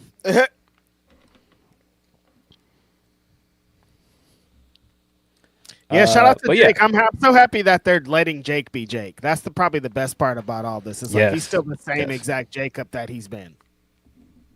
Yes. But yeah, that a lot of narratives coming out of the Roman Reigns FC this week, man. I'm not buying any of this stuff y'all trying to tell me, man. Listen, Roman is Roman. He's the biggest star of this generation for WWE. Probably one of the biggest stars in pro wrestling, bar none at the moment. But y'all not about to sit here and try to tell me that he made that belt matter after they had to make this belt exist in the first place because of him. Y'all not about to do. You know what it reminded me of? It reminded me that of the episode where the Simpsons are trying to save money and Bart's like, you know what? I'll take up smoking and quit. and Homer's like, yeah, here's $5. And Lisa's like, he didn't do anything. And I feel like I'm the only person that's like, he didn't do anything. He didn't do anything. The only person. I saw a lot of people putting the cape on for Roman this week, and I was like, oh, he got it. Yeah, friend of the show, Cass. I seen him do it too, and I was just like, no, y'all are not about to gaslight me. And the thing that's funny about all this, as I pointed out on Twitter, this is the whole reason that Seth Rollins turned heel in the first place, because this guy keep playing in his face. Yeah. Keep gaslighting. He keep playing in his face. Hey, man. And everybody's like, hey, man, it's Roman, so you got to just give it up to him. No, this guy ain't changed. He's still as selfish and narcissistic as he always has been. And y'all are just like, get on board. No. And now this guy comes back and wins his belt, and he's sitting on TV on his show, Monday Night Rollins, telling me, hey, I made this belt relevant. Hey, you wait. I got to finish up this Braun Breaker thing right now, dog. Whatever we get into this SummerSlam, hey, man, we gotta knock this off. Cut it out. Cut these lies out. Absolutely. I can't wait to call him a fucking hypocrite. He's just waiting for his opportunity. He can't wait. He threw a little hint to it in his segment with Braun Breaker, which I was surprised that people didn't like, because I thought it was a good segment. Mm-hmm. We had that weird spot where Braun tried to mock Rollins, and he's like holding his nose. I am a revolutionary. I am. It's like, I didn't really need the rest of that, but I thought the rest of the feud in itself and the segment itself was good. I thought the best line of the entire thing was Braun Breaker saying, man, you're right. You're one of the best in the world. You're one of the best that ever done it at being number 2. And I was like, oh, shit. Because that cuts at the core of everything that Seth Rollins is as a wrestler and everything we know about him behind the scenes. Because it don't matter what he does. It doesn't matter what he does with that belt. You're still not the guy. You're never gonna be the guy as long as Roman Reigns is there. And that's why him saying all that stuff in that segment of him making the belt, I gotta be over here to make this belt relevant because I'm number 1. All of that is really subs at Rollins. That's Absolutely. Really what that is. And y'all buy this shit caught up with the hype. That's what it is. Y'all buying all this shit caught up in the hype. They right. Just this nigga wear Carhartt don't mean that he right, man. Just because he put an Olafala over his neck don't mean that he nice. I ain't trying to hear that. Yeah, man. But these fans, it works on them. They're like, yeah, he's right. Everything he's saying is correct. This belt wasn't shit before this, and it's like, all right, man. That's what you should get as top guy. You should be able to get these lies off, and people are like, yeah. And listen, because people will be like, well, everybody did think that belt was second prize. Sure. But you're not going to sit here and tell me that belt don't matter until one person holds it. Mm-hmm. And we've seen this guy do this before. This whole, hey, I'm holding the belt that matters. That belt don't matter. He did the same thing as Universal Champion when Brock was WWE Champion. That belt don't matter. Yeah. They've been doing this. This has been his MO. The belt I'm holding is the one that matters. Classic. Yeah, just like I seen him, he talked about the Cam thing. Oh man, yeah. See, you let this washed up rapper talk to you like that. I'm on night 2. Oh, so now you're bearing being on night 1, even though you were on night 1 last year. I guess. Unbelievable. They're trying to sell that match to him. Seth, that's what. Wrap this, Brian. The Cam thing? Yeah, I'm like, what are they doing? Why does Cam keep being in the stories? I don't know. He did bring up SummerSlam, so I don't know if that's leading to something for SummerSlam. I don't know. But yeah, listen, Seth, finish up this Braun Breaker thing, man. We got some business to take care of. We got some stuff that has needed to be addressed since he weaseled his way out of that match at Royal Rumble in 2022. Because Seth did win that match, and he ducked the smoke for over 2 years at that point. Wouldn't give him a rematch because he already knew what time it was. But y'all keep trying to tell me he's not relevant. He don't matter. He's just a cross-dresser. Blah blah blah. Why was he scared of the match then? Why he wouldn't take the match then? He's scared. Still ain't took it. Still wouldn't face this guy. And when he did face him in the main event of WrestleMania, he lost.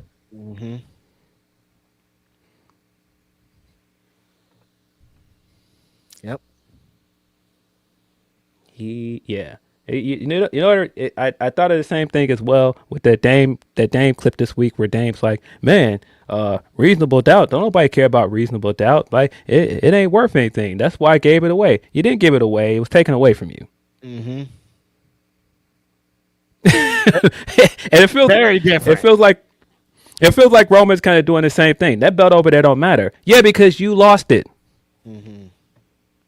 It ain't like you gave this gift to the world, and I just decided as a benevolent tribal chief to make this belt matter. No, Cody beat you for that belt.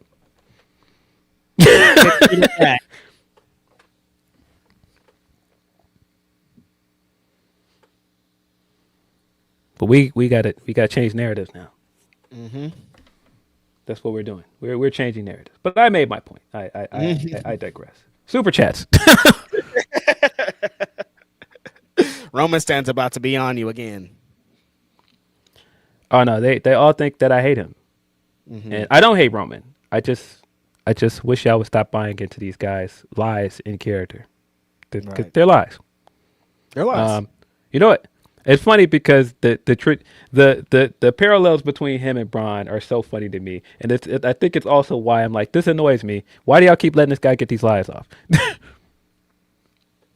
Very parallel to Braun, very parallel to Drake a lot of the times. I'm like, this guy he's such those guys. Stop letting this guy get these lies off. Cut it out. Cut it out. The homie Timmy360 says everyone assumes ex-WWE stars are automatically go to AEW. Seems more like AEWs go to WWE lately. Kofi is an all-timer for me, though, and we'll follow him forever. Yeah, the switch has been it's been from this side from AEW to that side more, and I think we're going to start to see some switches now, especially with all these releases. I would absolutely say the switch up from AEW to WWE has been more beneficial to WWE. I'd say so. There's a lot of stuff currently with WWE that would not be happening if it wasn't for AEW. AEW has absolutely made wrestling better, and anybody that does not see that is just being biased. Punk would not be back in wrestling if it was not for AEW. They would not have booked United Center this year for Elimination Chamber if AEW didn't already show you that you could do that with Punk and sell tickets. Yep.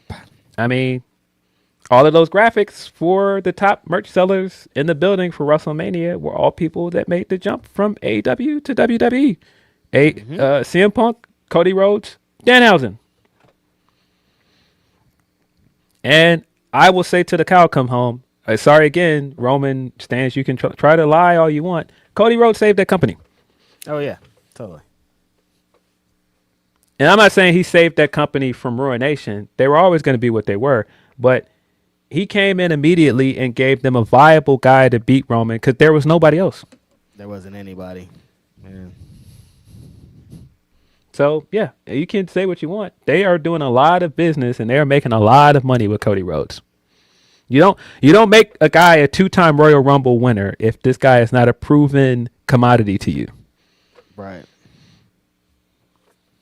And how many times has he been in the WrestleMania main event since he's been back? Every time? 4. Yeah. Right? This irrelevant Y'all AEW can guy. write all the He's narratives. big time guy now. Listen, man, y'all can write all the narratives all y'all want, man.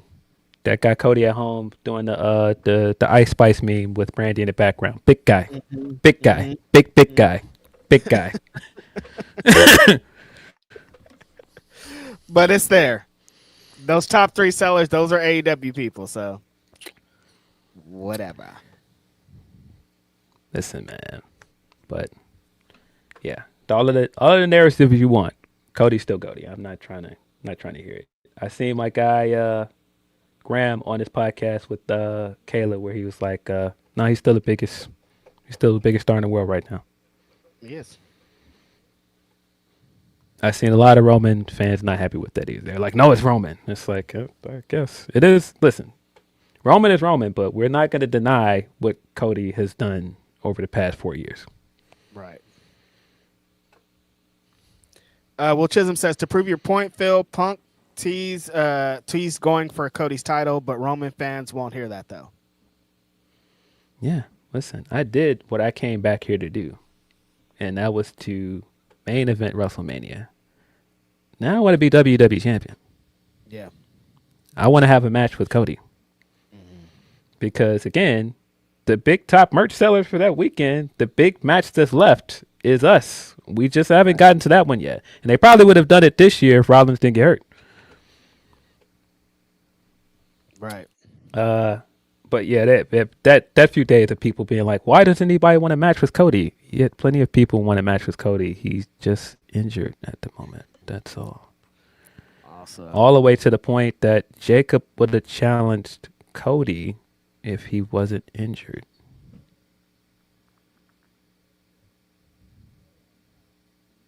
Mm-hmm.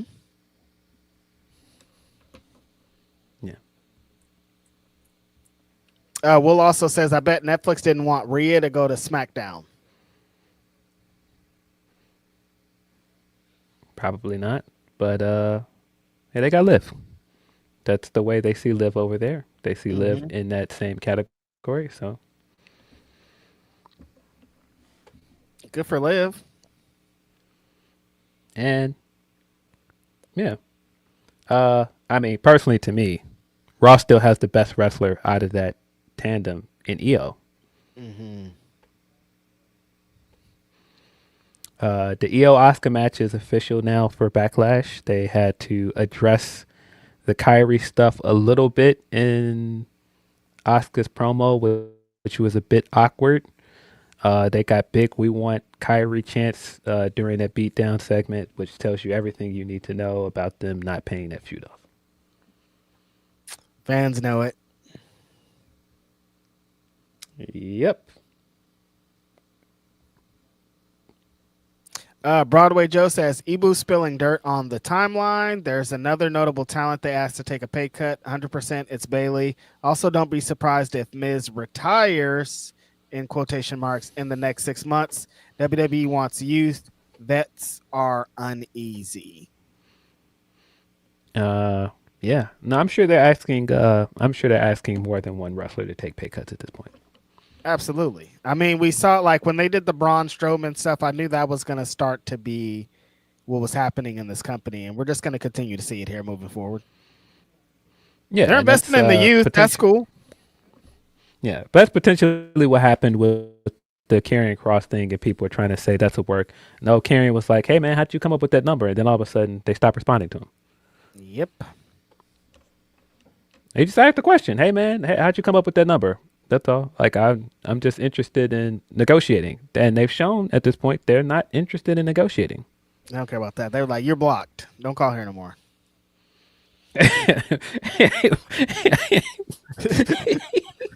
Say don't call here no more. After I'm just like, "Hey man, how'd you come up with that number you gave me?"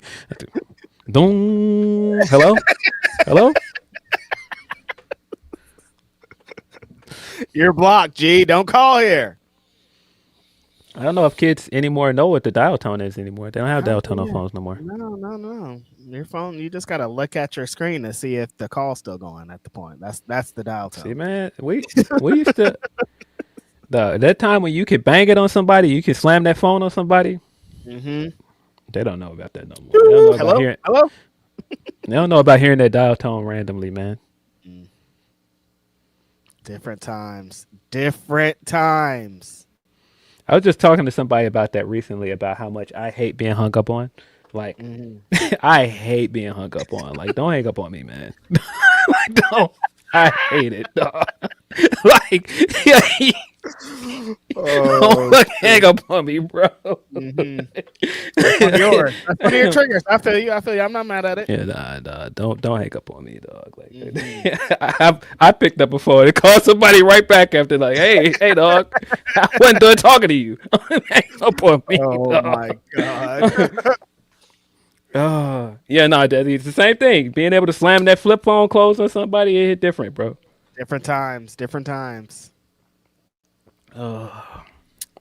The Supreme King says, no way Roman would be able to get them lies off if Mox was around with the Death Riders. The Death Riders wouldn't exist in WWE, so. No, absolutely not. Absolutely not. They're doing that grapple shit. Yeah, a Mox Roman feud at this point would be interesting, but we're never going to see that, I don't think. I think we've established what this is about to be. Yeah. I mean, any of those guys. A Mox Rollins feud at this point would be very interesting as well, but that's another, I don't think we'll see that anytime soon. A small tear welled up in my eye when AJ told us we're never getting AJ versus Kenny Omega. And he talked about how much he still wanted that match, and it's never going to happen now. And he reiterated at the end, never going to happen. And I was just like, fucker. All right. It's fine. We'll be fine. I'm not happy about that at all. Not happy about that at all. What are you going to do? Will also says, will Roman put over Oba when they face off? It depends on when this match is happening, and I think they're going to try to avoid that match as long as possible for that reason. I don't think that it is a surprise now that Oba is doing an open challenge because, at this point, you can't have him wrestle either of the champions because you're not ready for either of the champions to lose. And you're clearly holding off because you're going to do the Rollins feud with Roman, so you can't have him lose yet. And as of right now, I don't know, what is the long-term plan for Cody? Obviously, Orton's going to come back at some point for a rematch, but other than that, what's the long-term plan for him? And because of that, yeah, Oba did have, the biggest win of his career at WrestleMania already, but can't put him in a scenario where you're not ready for either of those guys to lose yet. Yep, so Oba's going to have to float around, beating guys up, establishing himself before he gets to that championship. Yeah, or to any championship. I wish they had a better idea than an open challenge because, no, he shouldn't be asking for people to come and face him. You're the man. You beat Brock. People should be coming for you, or you should be coming for the next biggest dog in the yard. Exactly. And an open challenge without a championship or real stakes, what is this? Yeah.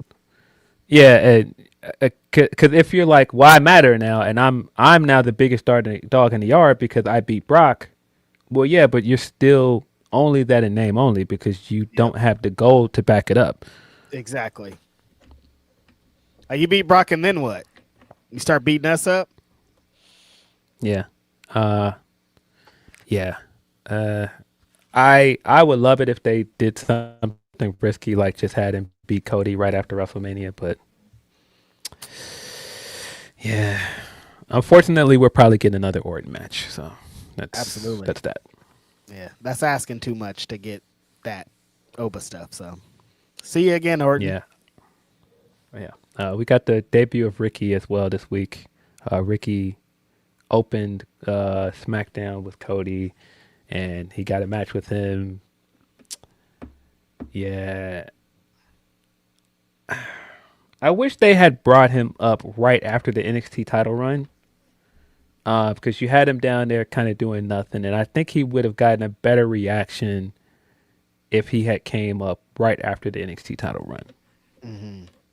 The timing thing. They're trying to let it marinate, but he can talk, so he's always going to be able to keep climbing, you know?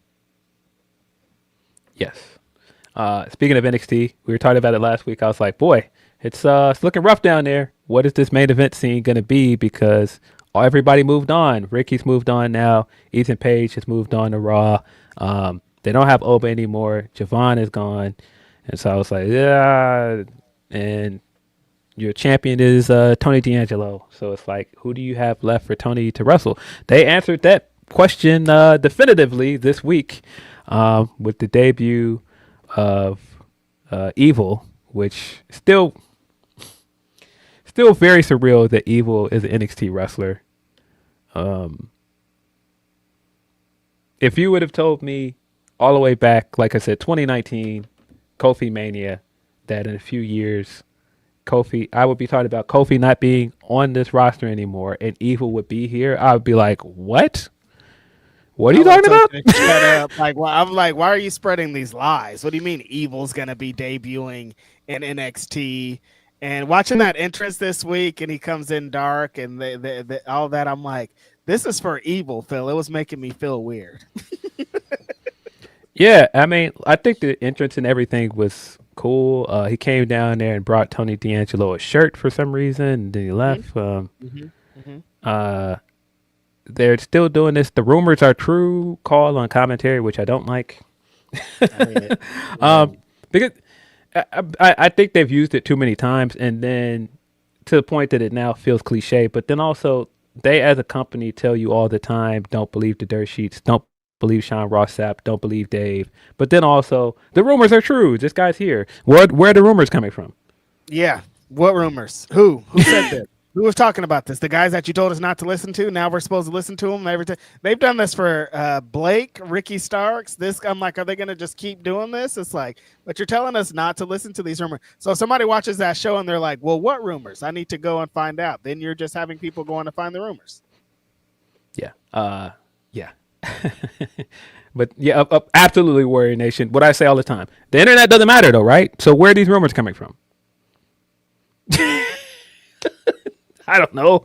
But yeah, I thought he looked cool. I thought the entrance looked good. I don't know how he fits with that style of wrestling down there. That's going to be interesting to see as somebody that doesn't watch NXT regularly anymore.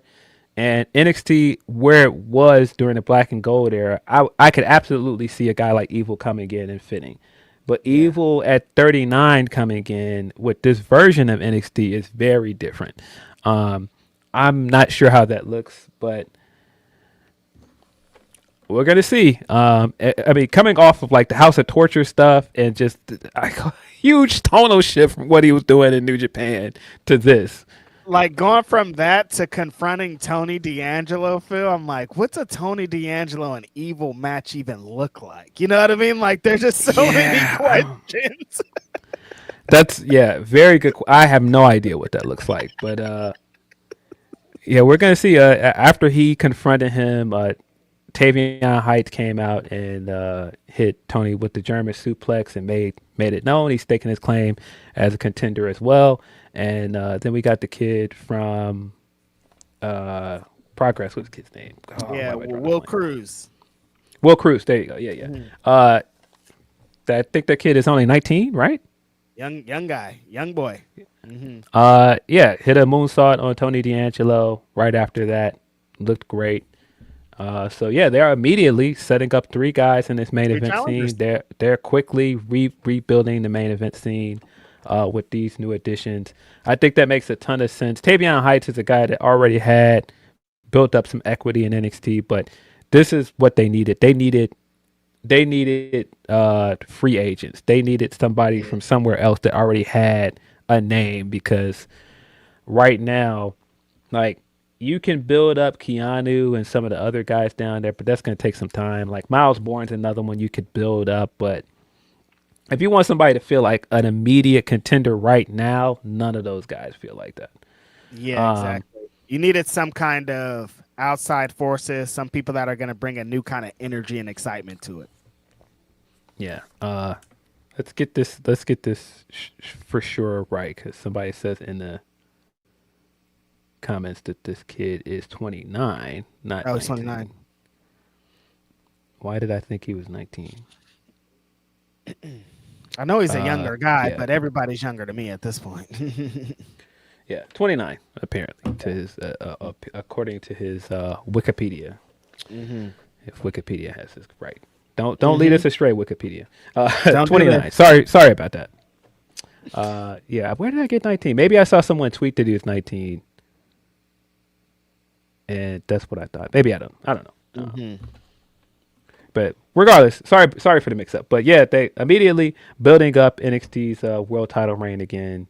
I don't know if that's enough for me to be like, yep, got to pull up and start watching NXT now. But it's going to be interesting to see how Evil fits down there. NXT also just announced that they're going to be moving their pay-per-views to CW. And then we got the announcement that ESPN is going to start covering the stuff from CW. And there's another partnership as well that's going to cover the CW stuff where it's not ESPN. I just saw this. I'm drawing a blank. We've been on screen for a long time. Sorry. Yeah. I was like, there's another one. I heard about the ESPN and the pay-per-views thing. Yeah, it was something else I saw with the CW pay-per-views other than ESPN. But I'm drawing a blank on it. Sorry, guys. Yeah. Lizzie Rain also made her debut on NXT. I think Lizzie looks great. They've got a ton of potential there. The women's division, they already have a lot of wrestlers coming over there. They're going to be just fine. Kelly Armstrong's coming over from Evolve. Kendall Gray is going to be over there officially. And then they already had like a lot of women's wrestlers that they could lean on anyway. Yeah, the women's division was cooking. They just made it even better. The men's division is the one that's looking bleak, and they've helped a little bit. Yeah. We have a few more super chats. This is our last call for super chats. And then we're gonna slide out of here. Appreciate all of the super chats. Here we go.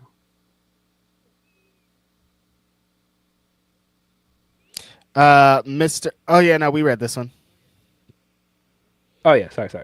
From Supreme King. And then this one also, yeah. Oh, so we got all of them. Great. Mm-hmm. Yeah, I think that's everything. We've got some humper chats left that I need to run through. Probably going to speed through all of these.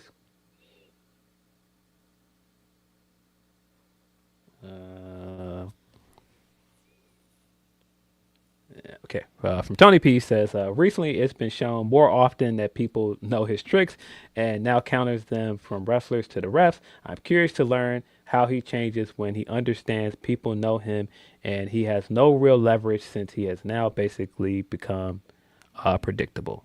He's talking about Max and the slight character change he thinks is coming with Max.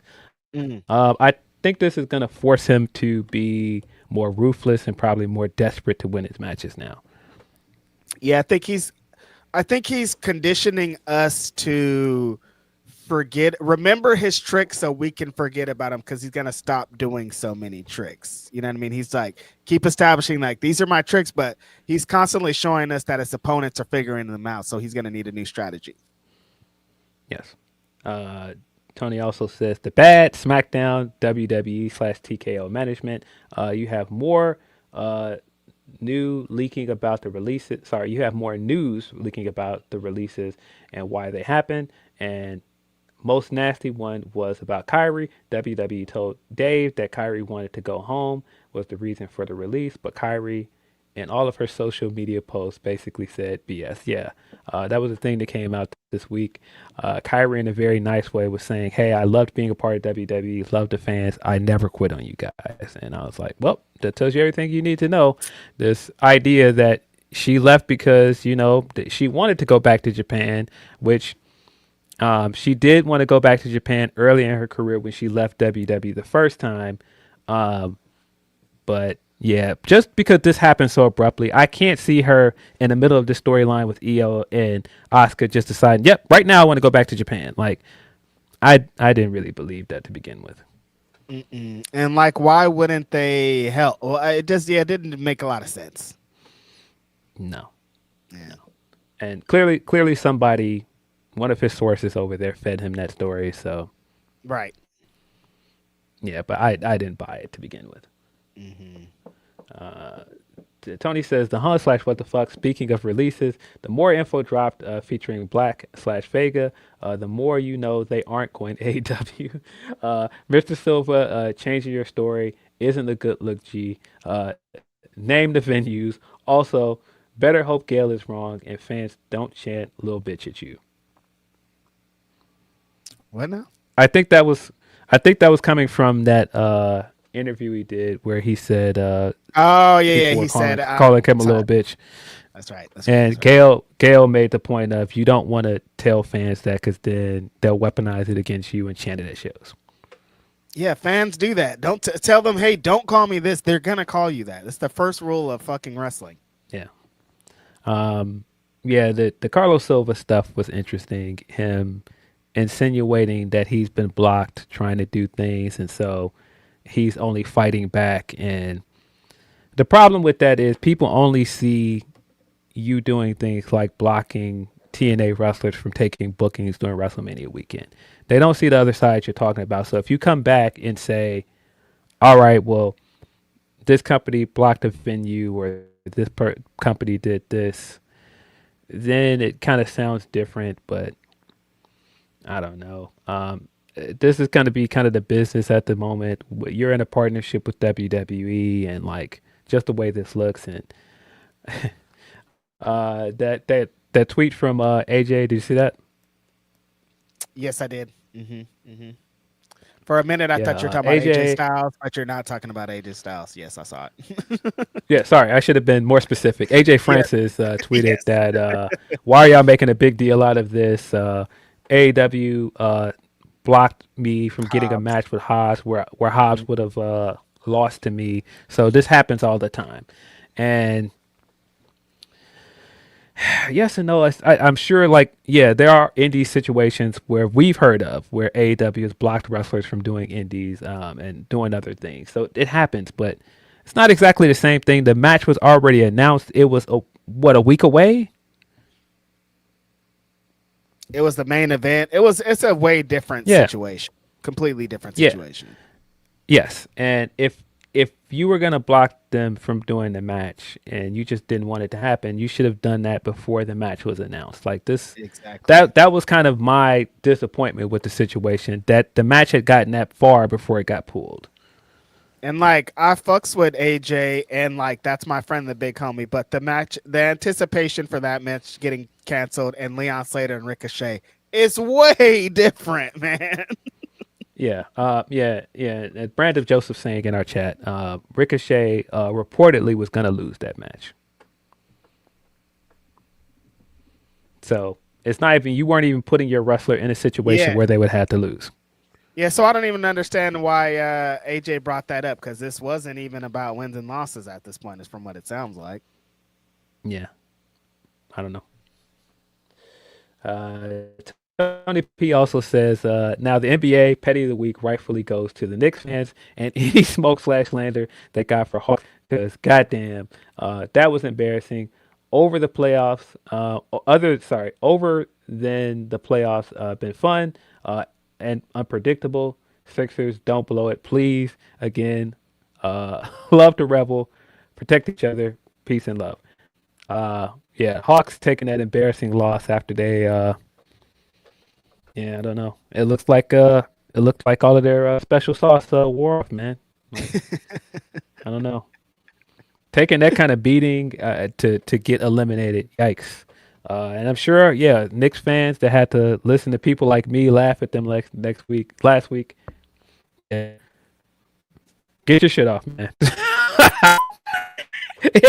It was funny in the moment. I have to tell you, it was pretty funny in the moment. But hey, man, I would have felt the same after everybody was laughing, joking at us a week ago, and then the next week you blew Atlanta off. I would cash it too. Like, hey, where are y'all at? Where are you laughing? Where's my apology? Run my apologies. Yeah, I totally would be on the same thing too, because they continuously deal with slander, and like if you could get your little thing back, get your get back. Yeah. We got a few more Humper chats. I think it's about 4 or 5 more, and then we're gonna slide out of here. Mm-hmm. If the screen refreshes for me.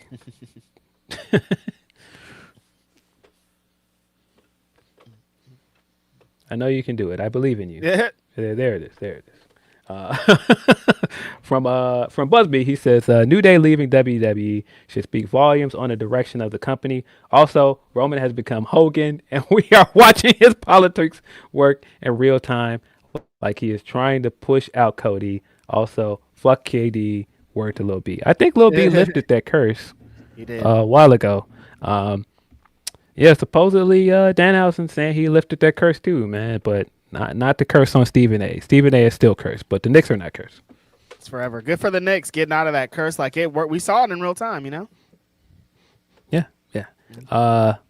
Yeah, it's definitely some politics at play with this Roman stuff. It's very clear as day. It's very much some politics at play with that main event scene. Yeah. You can see that heading into WrestleMania. And that's why some of the fan bases are trying to play the games that they're playing with narratives, because, people are taking sides. But the thing is, you're not behind that curtain. You don't know these people. You don't know what's actually happening. And, you don't have to do this. You can't just be a fan. It's cool. Absolutely. Don't have to pick sides. No. But, his fan base is, The Roman Abbeys are definitely a different kind of fandom, buddy. Absolutely. Big time. Yeah. I seen people that were like, "Oh, you keep fighting with these people." And I'm like, "No, I'm just responding to them." But the thing is, they never let up. They just continue to There's certain forever. people that pop up in my mentions, and that's again parallels to Bronny, because there are certain people like, "Why are you so obsessed with Roman?" Well, you sound like a certain other fan base that I think does the same tactic when you say anything about their guy, but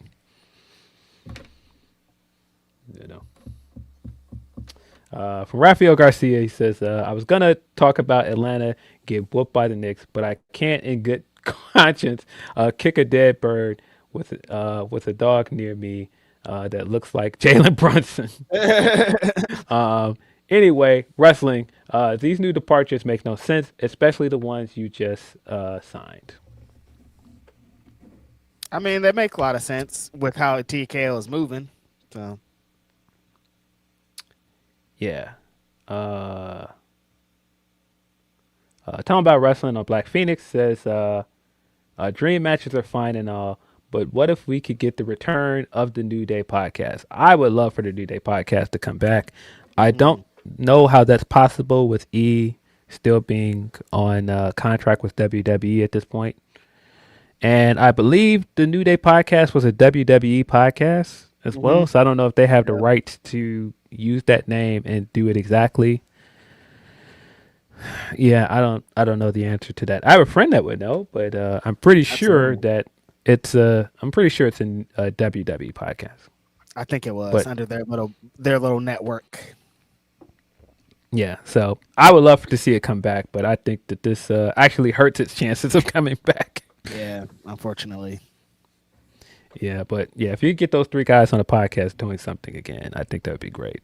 But get them. Yeah. Then the last one from Talking About Wrestling on Black Phoenix brand, he says 90 days would be July 31st. All in London is August 30th, just in case you were wondering. Nice quick math for you guys that were wondering. So yeah, very much possible that these guys could pull up to All in London. Would love quick to see maths. Them maths work. Yeah, we might be cooking on something. Then we have one more super chat. Yeah, from LGR says, love you guys. Your personal take, Aleister Black. Any chance back at AEW, or is that bridge burn? I would be super surprised if he's back in AEW. I don't think he will be. I don't think he'll be back. I just like I don't think lifers are a thing in wrestling anymore. I don't know if it's necessarily. A lot of people aren't burning bridges. Like I think a lot of people that people think the bridge is burned could probably still go back. Mm-hmm. I wouldn't say that he can't go back. I just don't think the chances are high. Right. He could, sure, but I just think with the way that this looks, the report that came out, I think the report from Dave that came out, and just like some of the hint stuff from some wrestlers that I've seen, it doesn't look good.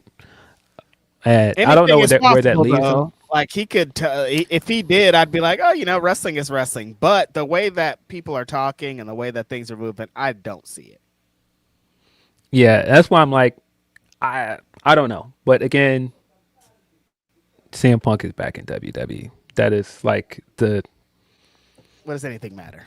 Yeah. Never say never to anything at this point. That don't mean anything. He could, he could easily end up back in AEW. I don't know where he fits in AEW now. When he went to AEW the first time, it was a bit different. The roster was different. I don't know where he fits in general, because if he doesn't go back to AEW, he could go to TNA, but they're not going to pay him what he was making at AEW or WWE. No.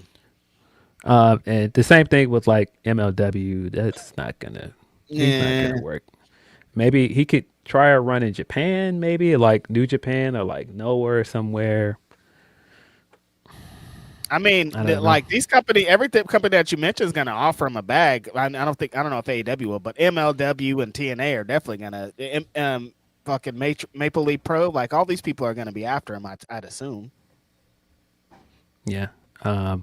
Yeah, I don't think we'll see anybody or any of the Wyatt Six people in AEW, or at least not doing like a spooky gimmick. Like if Joe Gacy or Nikki Cross or somebody goes to AEW, I think they're probably going to change it up completely. Absolutely, completely different characters.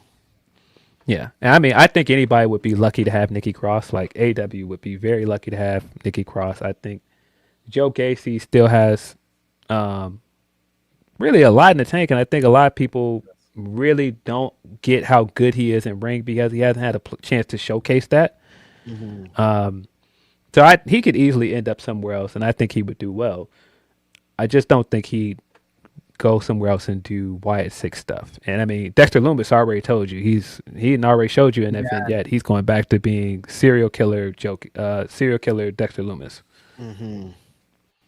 And it makes sense. But yeah, no spooky people are coming over, I feel.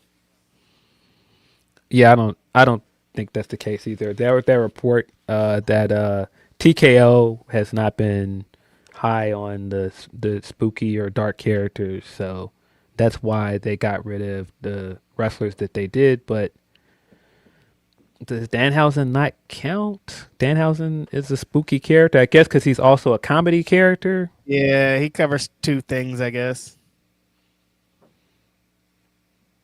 Yeah. When it's over, it moves different too, Yeah, they still got the culling down there on NXT, right? Yeah. I don't know. Yeah, I don't know. Wouldn't know. Yeah, I don't know. Mm-hmm. But yeah, appreciate you guys. This stream went a lot longer than I thought.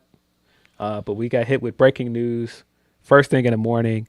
You guys pulled up and grows to watch. We're very generous with your time and your super chats.